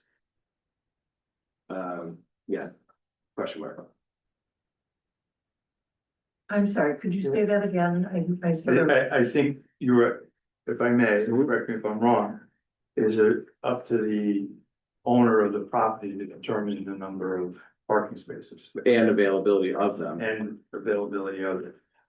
Zoning regulations under different various sections speak to parking specifically. Yeah, I read those. Given that, so that's what they go by as a guideline. Right, yeah, Okay, and and set the. After that. but then because it's up to private. It's up to the owner of the property. I mean, in residential neighborhoods, off-street parking, which is probably the genesis of a lot of where the regulation came from, has the ability to then leave the streets open for fire trucks and emergency vehicles and without encumbering a street that may be too narrow to have parking on both sides. So a requirement for off-street parking may have sort of been born out of that need.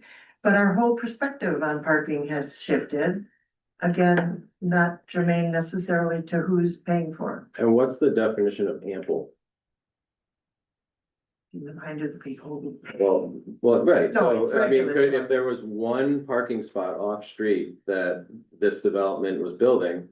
Or 20, would all of them be considered ample off-street parking, since Well- the parking on the property is considered an amenity? It's a regulatory issue, right? So the parking ratio and even the state's reduction of parking requirements by statute is all directed at reducing the amount of imperviousness, but meeting those criteria still doesn't account for whether they're paid for or not, or the manner in which they're paid for included in the rent or not.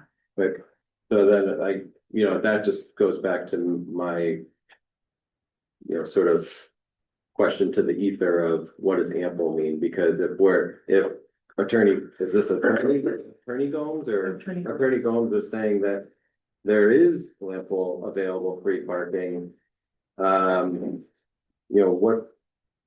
what does ample mean? Because to Casey's point, crossing Elm Street, all this other parking is is private parking or parking that is required for specific use, such as the train station. I used to live right next to the train station. They have cops that monitor that to make sure no one's parking overnight. Stop and shop parking, parking for the train station or those businesses that occupy there. That's all in this letter considered public parking. I think she means by ample, sufficient to meet the demand. I think that's what she means. And that's what I would. The spot, the spot across from the train station, it has overnight parking. It does now? Okay. It You always go did? online, there's no restriction. Okay. Casey, There is on the train station part, but not across where the commuter lot is. Okay. Drew, I guess I had this made me think of a question maybe for Ms. Costa or Penny Willis, or for the commission, I'm not sure, but our zoning regulations have specific parking requirements and including for residential developments. And when we require those to be met on a property, those are inherently required to be provided for the uses on those properties, correct? Outside of a fee being charged or something like that. So if the intention is for the spaces to be provided to the uses, wouldn't that preclude those spaces being charged a fee to be used? It's no longer meeting our minimum parking requirement. I mean, I'm not talking about an 830G, but it's no longer meeting our parking requirement if people have to rent the space. If users have to rent the space. So you're saying for a In my non-830G? Right, just So if it wasn't generally an speaking of 30G, parking's required. And part of that is really the only area that we have on-street public parking is Main Street, which is very busy and further away from this. Right. And the 7 spaces proposed are gonna be the only ones in town. So, you know, with the pedestrian node, it's kind of a little bit misleading because the pedestrian node pretty much encompasses all of Route 1. It encompasses Main Street. So we are encouraging people to walk, but there's no public parking that I can think of on Route 1. And you think of, I mean, there's not a lot of public parking. We don't have on-street parking other than, you know, commuter lot parking, train station parking. So it was designed to have the parking on site because even though Valley Transit does a great job, but they're starting to eliminate bus stops because there's not as much need, people aren't using it as much. So, you know, we're kind of leaning towards growing into being more pedestrian friendly.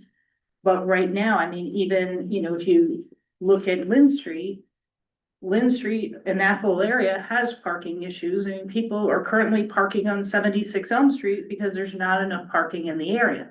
So as we kind of strive to go towards more pedestrian friendly and walkable, we don't have the on-street parking. And I think that's why for non-830G developments, you know, we do require the parking on site because there's nowhere to park and most people commute to work if they're going to, I mean, not everybody works in Old Saybrook.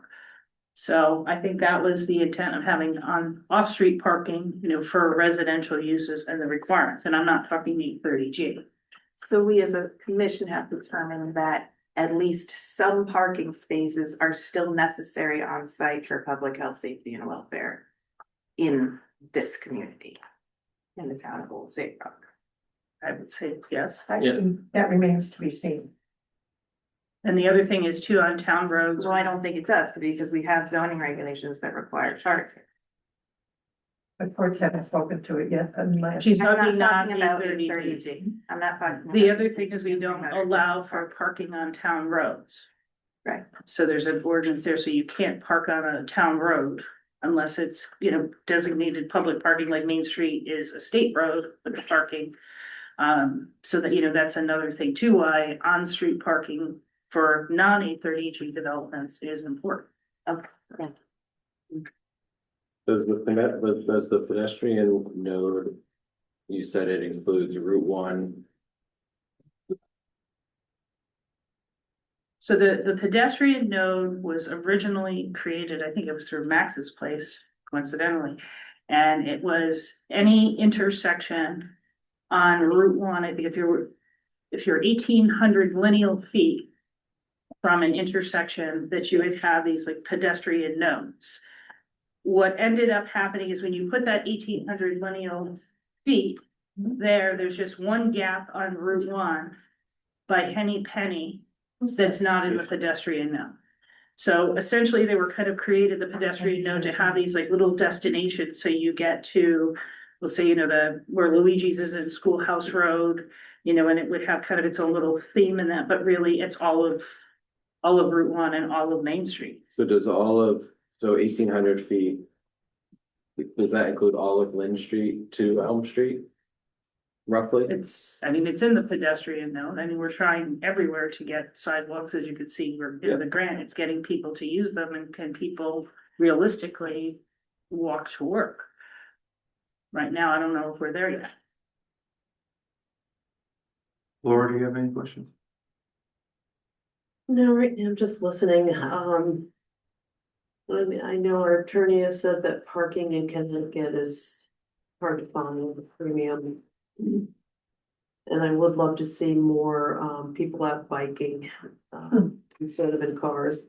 So I've got mixed feelings about it. I do wonder when the 830G statutes get updated to spell out. Every parking. session, Every- every session they get on there, whether it helps us or not. Whether you like it or not, yeah.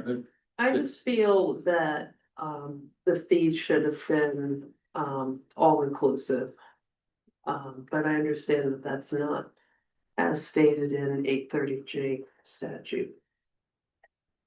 And I can't think of anywhere else in Old Saybrook where you pay for parking. Can you? I mean, that's why it's not in the zoning manual, because The only 830Gs that I know of that you pay for parking unless something has changed, or when someone gets a garage, so you get your parking space for your unit, you pay additional per garage, that's the only one, as far as I know, the others are not charging. For parking. and we haven't heard of parking fees applied in other applications, so it's something that should be. And I asked how many complexes in the town of Old Saybrook currently are active with residents that are 830G? How many complexes? Oh, boy. Are active. Yeah, just Active wondering. 830Gs. Two units are already built yet. I said active. How many They're currently? active, they're approved. Okay, Village Center Residences, Ethan's Landing, Saybrook Station. There's College Street, there's another Ferry, College Street, there's ownership Ferry. units on College Street, there's I think 4. 45 Ferry Road, we have a partially constructed one over on Sherwood Terrace. We have, I'm sure I'm forgetting somebody, our Village Center residents, our senior housing is 830G, part of it. Who am I forgetting? We have quite a few, there's more than you would think, and some of them are incentive housing, but Same concept. same concept to provide more housing for the affordable rates. Brenda, you have any questions? No, I just have concerns about the reference to ample parking, public parking. It doesn't seem that there's feasible ample public parking, which goes back to that safety. Safety is. I agree. Mike? And we're at seven. None? Attorney Shansky, I think you, in your letter of April 22nd, on the bottom of the first page, goes to page 2, that the 2 conditions, your modification recommendations are as written. The way I read them.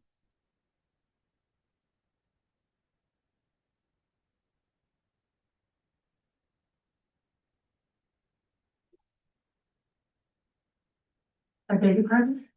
Your letter. Yeah. Okay, bottom of page 1, cover page. Says modification is sought for the Right. following 2 conditions. Right. On the commission's approval. Correct. And then you list 2 and 4. Yeah. And these are your recommendations. No, those are a recitation of the actual condition. I made no recommendation. As described, So you're The change, restating 2 and 4. correct, correct. And the question here is, you are asking us to, Modify condition 2 to remove the language about the additional charging, and I'm asking, to conform the fourth condition to the regulations, which is that the prohibition doesn't exist until later tonight, if you're adopt the American.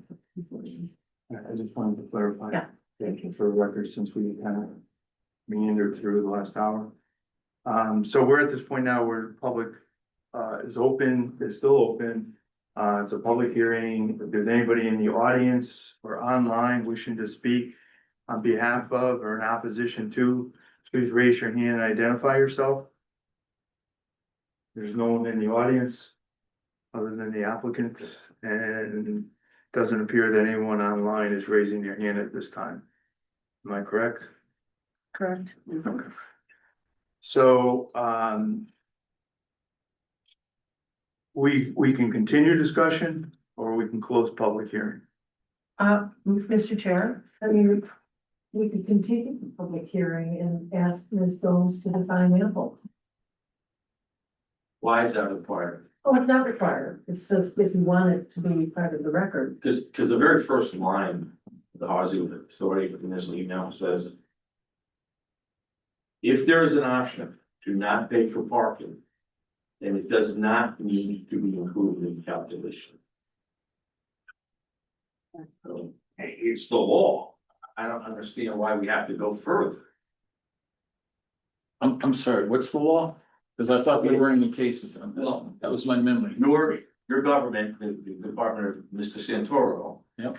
Said that if the residents are required to pay for parking, then it must be included. If there is an option to not pay for parking, then it does not need to be included in the calculation. But it hasn't been included in the calculation. Because it's not required. It's not required. Well, I think what he means is you have to pay to park. So my question to him, because I'm trying to learn about this when there's absent a law, was I'd spoken to him and he had said it was okay to have an additional charge for parking when there is public parking available. And I said, I understand charging for garage space or an extra space is fine. In a circumstance where there's no public parking for an affordable unit, is it correct to assume that parking should be included in the cost for rent? And then that was the response. The response was, again, if the residents are required, it must be included. And if there's an option not to pay, then it doesn't be included. Was that with the chain of emailers? Well, there's quite a chain of emails. But I think, my discussion with him was when you don't have, if you're not New York or New Haven or Norwalk or Middletown, where you have on-street parking readily available in a lot of areas, how do smaller towns that don't have on-street parking address parking when there is no on-street parking? And you have someone who's living in a unit, there's nowhere to park, and parking in Stop and Shop, I don't think the property owner of Stop and Shop would like that or is aware of that, but it's, plus it's dangerous crossing that street. So the question was trying to get a better understanding of it is, what do towns like Old Saybrook do when you don't have on-street parking and you have parking restrictions? You can't just park on the side of the road or you'll get a ticket or towed or whatever the police department. So that was what I was asking for clarification for. Because I think in the 830G applications that this commission approved, there really wasn't talk of parking because I think everyone kind of assumed that you at least got a parking space unless there was a garage, since we don't have on-street parking. And that's why I asked him these questions. And it seems based on what Mr. Santoro is saying to what you're saying, is that the fee is required, it's the car that's optional. What he's saying succinctly is that if we, as the owners in charge, if you do not, parking is not mandatory. Meaning you don't mandate someone having. If all the residents are required to pay for parking. If all the residents are required to pay for parking, then it must be included. If there's an option to not pay for parking, then it doesn't need to be included. So if we provide our market rate people with the option, which we do, in which there are people who take it, 0 spots, then it is an amenity. So if I give the parking away to everybody, I gotta give it away to everybody. If people could bow out and not pay for it, then everyone can not pay for it. If people want it, affordable or not, it's a paid for amenity. But that's based on that's based on the ownership of a car, not on. Yeah, so we're mixing, you're mixing apples and oranges, right? So we have a client, so say for instance, I had a lady who's 90 years old. So if I say, well, I'm sorry, Mrs. Jones, you have to pay $400 more, I don't have a car, I wanna use it. Well, if I made her do that, then I would have to make, then I have to give everyone away, but since she gets a discount and doesn't choose to use the parking, and there's others, then it is not mandatory that you have to pay for parking. You can opt out of it, and we can all philosophically go through all the stuff here and say, oh, Norwalk or Bridgeport or whatever, the reality of it is that it is, parking currently is not mentioned in the statute as something that is supposed to be part of the calculation of the maximum. See, none of us here can say, well, what should really the maximum rent be? What should the AGI be? What should be the lower? This is set by formula, right?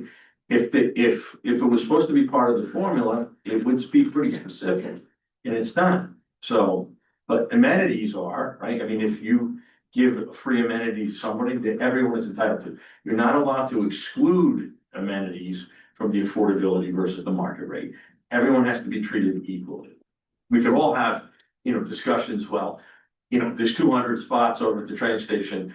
Oh, but that's too far to walk. Well, it's too much to cross. Those are different questions. If Elm Street is too hard to cross, that's really not for whether or not we charge for parking at our spot or not. That's a safety issue within the town and state roads. If you think it's too far to walk to go to one of the, downtown availability, that's a different discussion, but it should not render, we don't have the ability to say, well, this is a condition we want to make. We don't think it's fair. It's not for us to decide what's fair or not. Where it's in writing and you have a regulation, you do, but this is 830G and those regulations are not here. The only thing on 830G that we have is public health and safety. That's right. Correct. Right. That's exactly right. Yes, Yeah, okay, just want to make sure you were Right. looking like you were gonna say no. no, Okay, so, there is no public parking anywhere close to this development. In 0.25 way to where, and I traced it. So from the 200 spots at right next to Poston Main Apartments. But that's clearly walkable. It's clearly walkable.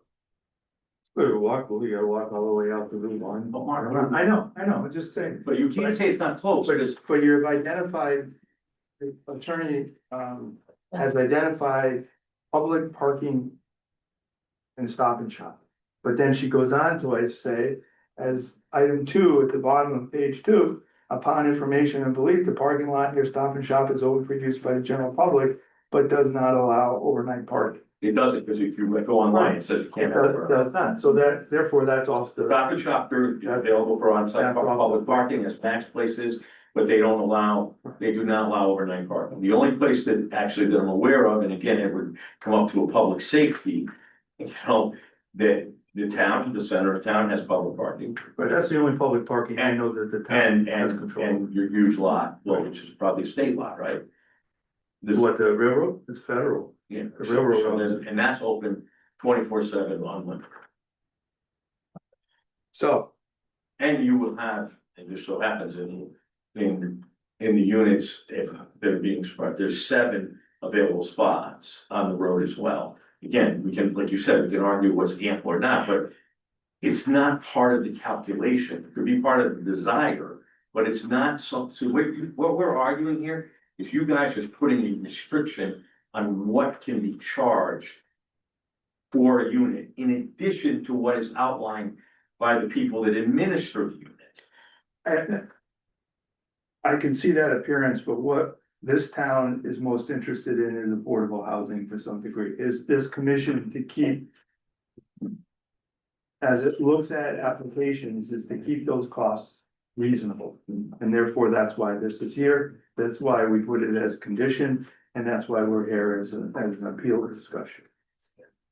So it comes down to the commission perspective as to what the individuals are to the greater goal of the overall goal.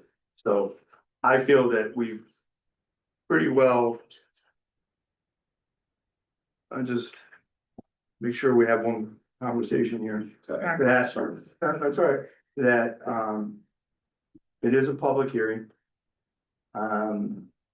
I do want to ask if anyone in the audience, can I do this already? I did, okay. So we're at that point where we're clearing. We can go to close or continue. I feel that we've spoke well. The materials presented by the applicant as well as the materials supplied by the commission would afford us to close the public hearing this evening. Attorney Shansky, or? I think that's fine. Okay with that? All right. So I'm gonna make a motion to close public hearing. Agenda here. Hanford Commons. Residents application to modify site plan approval for affordable housing, CGS 830-G-30GH. Is there a second? Second by Laura. Any discussion? Not seeing any, move to a vote. Those in favor of closing public hearing indicate by saying aye. Aye. John, aye. Okay, so, opposed, abstains, passes 5-0-0. We're at this point in a public hearing where only the 5 commissioners and then staff, are able to, discuss the matter at hand. Are we prepared to deliberate this evening based on the information that we've been given? Or is there more time needed by the commission to vote, which I think we can continue this to our next regularly scheduled, if there's a feeling that you need more time to consider. I'd like to be able to read more about what Derek was reading from 830G, just compare. So you like more time? Yes. Right. Derek?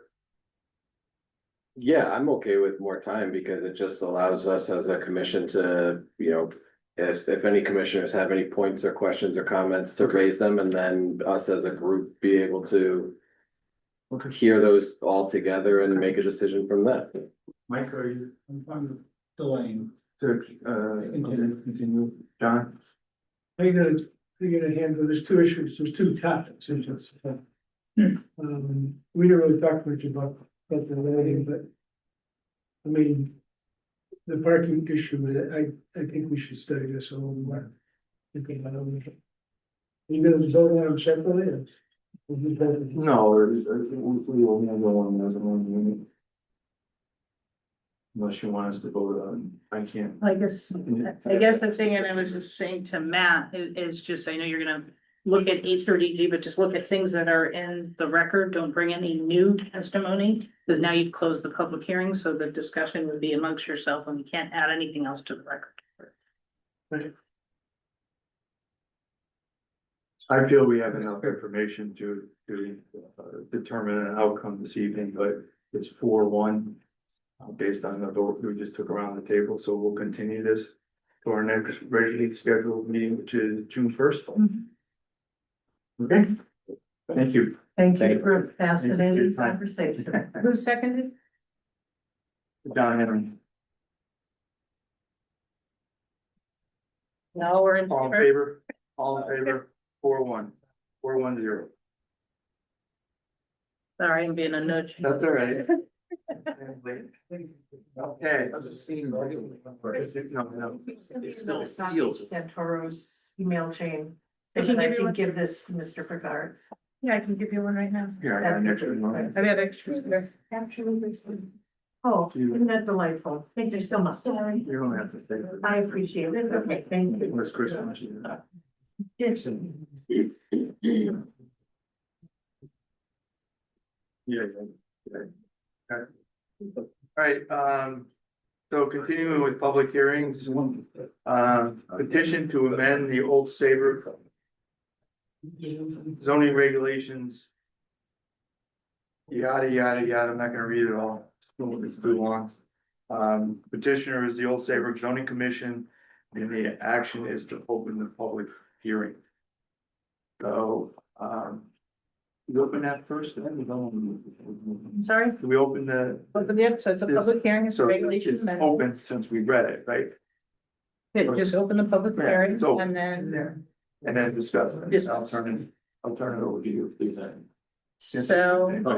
Right. I know we've gone through this several times, I think we can go item by item. But I don't know if it's necessary to read every regulation into. I don't think it's necessary. I think if anyone has a specific question regarding one of them. So, I this question. right. Unless I missed something, the very last part about lighting add dark sky standards, weren't we going to have an information session from them before So, we did anything? all right, so, the gentleman, who wrote the letter for the last application, Leo.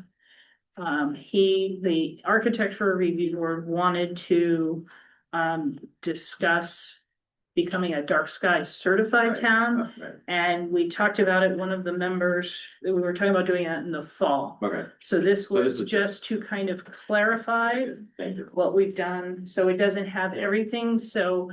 My hope is I can have him go through all of our lighting, see what's compliant, you know, maybe work on that over the summer. At the stop down. Yeah, Yeah, thank you. okay, Thank you, Matt. so, thanks, Matt. Yeah. So we did send referrals out, I did hear back. From, Harbor management. and Harbor Management Commission, the Planning Commission had one comment. On section 57, there was some text on sea level rise. Get there. Recommend to clarify sea level rise to say potential Related, negative effects. so I don't know if that's something, it's up to you if you want to add that. Sea level rise identifies. I'm sorry, I'm looking at that, trying to find the page. What is a related effect? And if you just keep it that broad. Flooded, then it flooded. just- Or fire, or Right. other heat. You're right. Stand up, say something. Red bones got it. Move once again. Let's see, where's 657? I'm trying to find the page here. No. 57, I got 53 and then 58. hold on. Yeah, it's 53 to 58 on feet. Hold on, well, do you want, let's go through the referrals, I'll go through them Okay, item sorry. by item, and then we can get to it rather than Okay, bounce sorry. around if that, Go ahead, does that make please. sense? Yep. Just to move it along. Please. We did hear back from Rivercog and the Gateway Commission and Harbor Management as well, as they had no comments. I don't expect to hear from the adjacent municipalities, just so that you do know. Before writing some of this text, I did talk to the fire marshal and fire chief about kind of reinforcing the, water supply tank for fire. So that's probably why we haven't heard from them. And Matt obviously was involved with this, and I don't expect that we're gonna hear from the adjacent municipalities. I also did talk to, the chairman of the tree committee. Just about language, as well as Kathy Connolly, who's one of our resident experts on trees. So a lot of folks put feedback in before it even got to you or got to this point. All right, so, just a quick rundown, there was some issue with having habitable attic in the definition of half story, so we proposed to remove it. Section, and just tell me to stop if I'm going too fast. Section 9, we've had some regulatory or enforcement issues with people having very, very large pergolas through their yard. This would only exempt pergolas from being structures if they were 200 square feet attached or detached and meeting some setbacks. 200 would trip the permit. I'm sorry, shopping center. We created a definition. And then part of the reason we did that was whenever we had to go look for what a shopping center was, we had to go back to section 62.4.6 D6, which was the parking standard, which actually had the definition. So we cleaned that up. We currently have a regulation in place that there's one shed of 120 square feet is exempt from the structure definition. However, what's happened is we clarified that a little because people think they can have multiple 120 square foot sheds because they're all exempt. So this tightens up the language with what we are doing. B2 shopping center district, there was a conflict allowing for bed and breakfast. A bed and breakfast has to have a residential, a single family residence, but B2 prohibits that. So we removed that. Sea level rise and resiliency, here we go. This was 51, that's a typo. If you want to put, oh, I did put it in the potential negative effect, or maybe in my version. Should I add it to yours? You have it in. So do you want to take it out or? Yes. Take it out. Okay, It's too vague. yeah, it's. Okay. Adds language to site plan requirements, to deal with the issue we've had recently that people are not putting scales on architectural and floor plans. So then we can't verify the measurements. I don't know why that dropped off, but it did. Amend these site plan requirements to require fire water tanks when there is no public water. This was something that we discussed. We had gone through and referred to the regulations of public improvements. We talked about it for housing if the circumstance was actually affordable housing. And so that was amended, proposed to be amended where there's no public water. The fire tank would be required, and then I'm working on the updates right now for the regulations for public improvements. So our town engineer, our fire marshal, and our fire chief have all been involved in that, just to strengthen and make sure there's nothing we need to update. Other thing that was we've had some folks who felt, am I jumping ahead? Developments. Not suitable. Oh, sorry, I'm jumping ahead.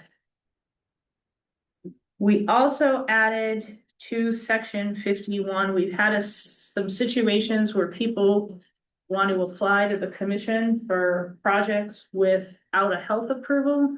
So it almost doesn't make sense to look at a development without having health, because that makes or breaks a project. So we added that in. Section 53, we amended our definition on roosters. Roosters right now are allowed anywhere. This one put some parameters on it, and they would not be allowed on lots of less than 80,000 square feet, and then it would trip additional permit. So right now you can have them as of right in the beach neighborhood. Tree vegetation and vegetation clearing. We've had a number of situations where we've had people go through and clear their lot before they go to do something. There's been a lot of focus on tree and tree canopy. this would go through and create a regulation if you disturb more than a half an acre or multiple areas creating half an acre on a lot or lots under contiguous ownership, that it would trip a review by this commission, and it would also take a look at soil erosion control and so forth. I'm going too fast. All right, the Gateway Commission, Connecticut River Gateway Zone, the Zoning Commission.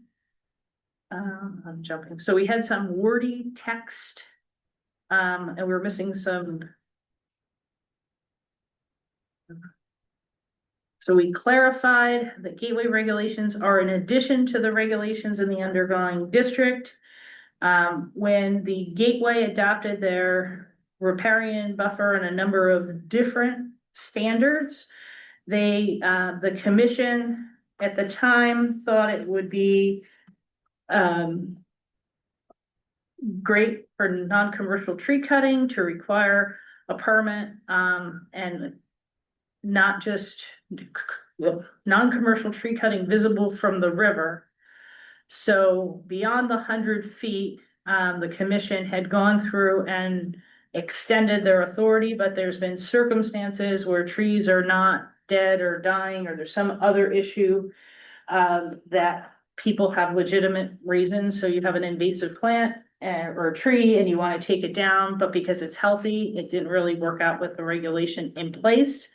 And then what we did was we amended it to have some different classifications of permits. So right now you need to get a permit for cutting of trees visible from the river, and not within, we added, and not within the 100-foot riparian. So that's the tree warden and I are the designated staff members to approve these tree cutting. What we did was there's certain kind of exemptions, three trees, you get an exemption, you don't have to pay a permit fee, but when you start getting into larger, this is just in the gate. Section 58.9 was about light pollution. It wasn't a sentence, so we made it into a sentence. Section 58.11. There's no 58.10. I'm sorry, there's no section 58, so we added 58.10. We skipped a section for whatever reason. A number of different things to make sentences. So in section 58, that's also gateway, we added a verb. Coastal management. So there were certain regulations that went into effect on July of last year, but they didn't coincide with our regulations. So as the coastal management, and I know most of you were at the meeting last week, which was educational. There's certain things that no longer can be exempted. So we used to be able to exempt single family homes and the flood zone. So we amended that. Access, parking, and circulation. We have regulations and details on sidewalks. What happened over the years, there were some inconsistencies. And so this clarifies what type of sidewalk, so to avoid mismatched sidewalks, because we've gotten some grants that they didn't really follow the exact plan. So, and it also clarified the sidewalk requirement, and that was extended or clarified to include Spencer Plain and Boston Post Road East. We talked about Boston Post Road East from Route 1 intersection to Springbrook. They clarified the stencil because we keep getting this issue on site plans, and they actually changed the name of the stencil over the years. So we've added that. And these were reviewed by our town engineer and our DPW director before when I wrote this. Design standards, there was a number of different standards and photos. So like, for example, we had a design standard showing an off-site leader sign and temporary signs that weren't allowed. And the text, so we moved some photos and some of those standards kind of on the side.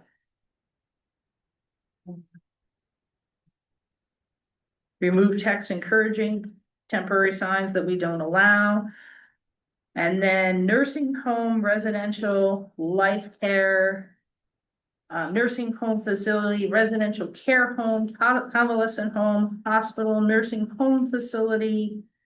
Those are all terms I had our attorney take a look at, just because the statute changed, things changed, just to make sure we were using the correct language. So that was some housekeeping, and those terms and standards were amended to meet the current laws.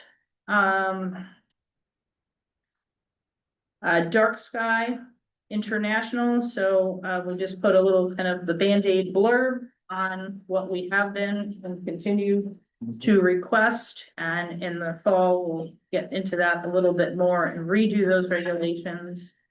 And that's the Cliff Notes summary of your proposed text. Okay. Okay. Any other questions? Well, Very well done. Team effort. I think I asked you this question before, but the definition and the part about the gazebo, about the pergola. Why don't we include, because gazebos are different because they have solid roofs. I have one. They're all over the place. Why didn't we include that? Because it's structure coverage. So we exempted, so pergolas were always exempt, and they started out as kind of like the garden trellis. Yeah, right. But people have gone through and they've abused that, Yeah, and the simple garden trellis with some roses are now, 600 square feet taking up a backyard. So we didn't get into discussing, the temporary type structures, but they're really not temporary, because people say, well, I'm getting a shed, it's movable, it's temporary. For the most part, these things don't come down in the winter, and they're permanent. So that's why, they say, well, I bought it at Home Depot, or I bought it at Benny's, and it doesn't matter, because once they're up, it's very rare that they come down at the end of the season. Okay. Yeah. This is a public hearing, so there's no one in the audience left to speak on for or against, but there are two people online. If you wish to speak for or against, please raise your hand.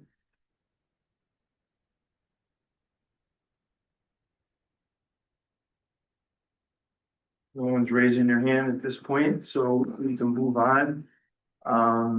Next step is to close. Close it, right? Close, deliberate. Yeah, right. So I'll make a motion to close public hearing for the petition to amend the Old Saybrook zoning regulations. Seconded by John Henry. Any discussion? Not hearing any. All in favor, signal by saying aye. Aye. Opposed, abstains, passes 5-0-0. Are we prepared to deliberate on this evening? Okay, then I'll make a motion to approve the petition to amend the Old Saybrook zoning regulations that have identified in our public hearing detail relating to each section. Is there a second? Second. Seconded by Laura. Any further discussion? Not seeing or hearing any. We'll move on to a vote. All those in favor signify by raising their hand or saying aye. Aye. Opposed, abstained, passes 5-0-0. Thank you very much, Chris. Long time coming. Very nice job. People will be happy. Some of these rates, people have been. Help. Number 7, committee representative and staff reports. Okay, well, one thing I wanted just to talk about, is, well, first of all, as we've been kind of looking at affordable housing plans lately, one of the things that came up recently was that, and I think I mentioned this, the affordable units, you're supposed to report once a year, so we sent out a letter, and we're trying to get those back, but we haven't done an audit So I think it was in 2004. What we did was we had a random audit and what we took the different developments and DeMarco management.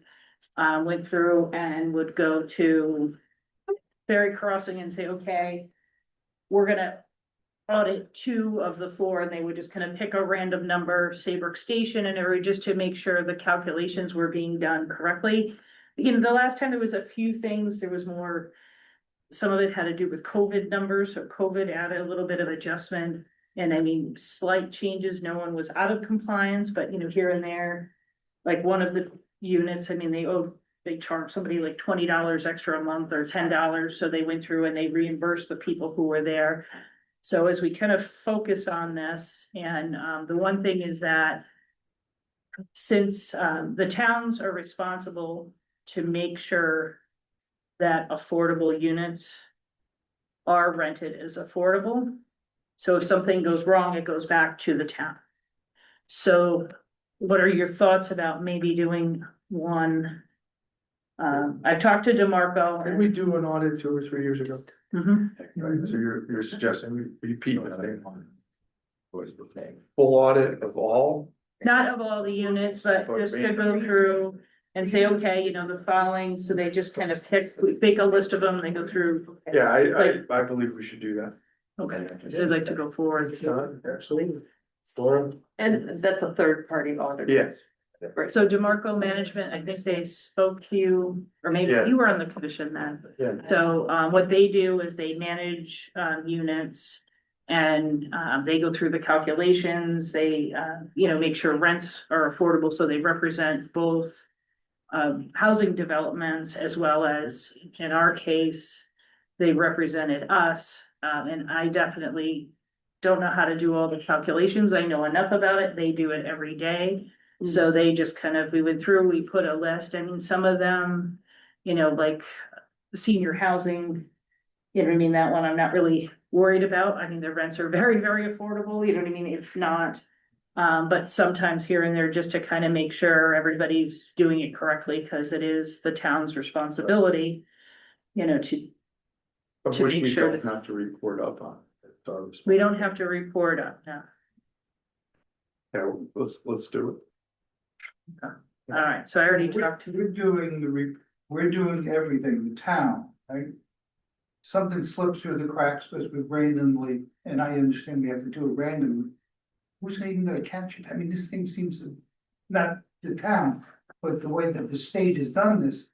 It's on the town, no. Things like this probably wouldn't have come up with the parking. Well, we can't talk about can't that, talk about that. but So what happened was. We were talking about affordable housing a few years ago, and I was actually talking to DeMarco Management. And she was saying, well, you know, how the towns are responsible to make sure the rent calculations are correct. So I'm like, well, who's doing that? You know, in most towns, it's not just us, so we decided, we said, okay, I talked to the commission, let's just kind of go through and we do some random samples.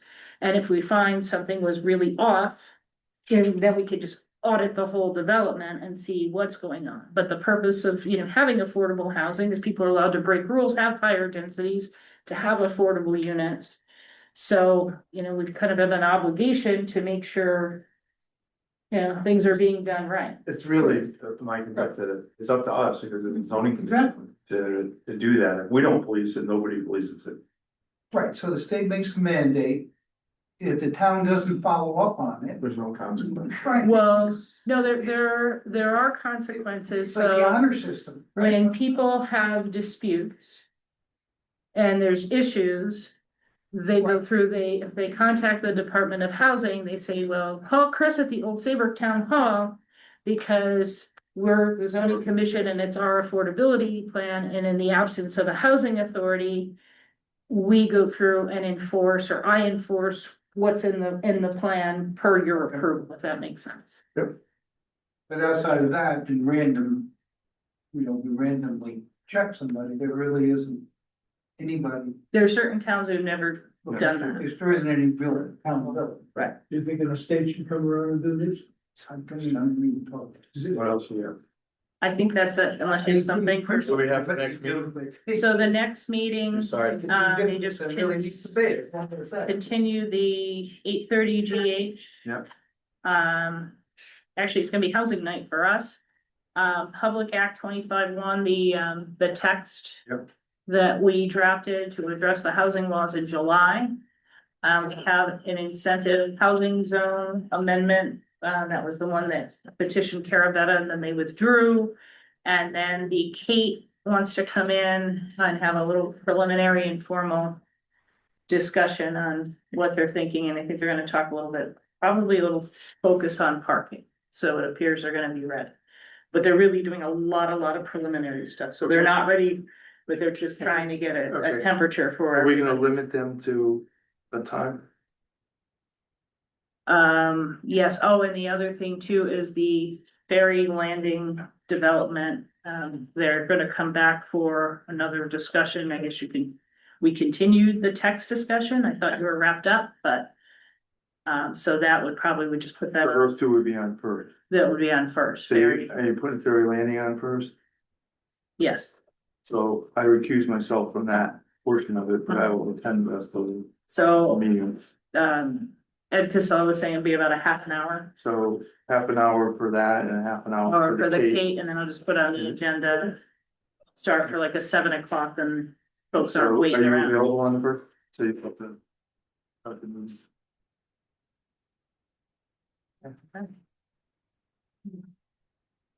So All I right, think that's- Motion to adjourn. second is all in favor? Aye.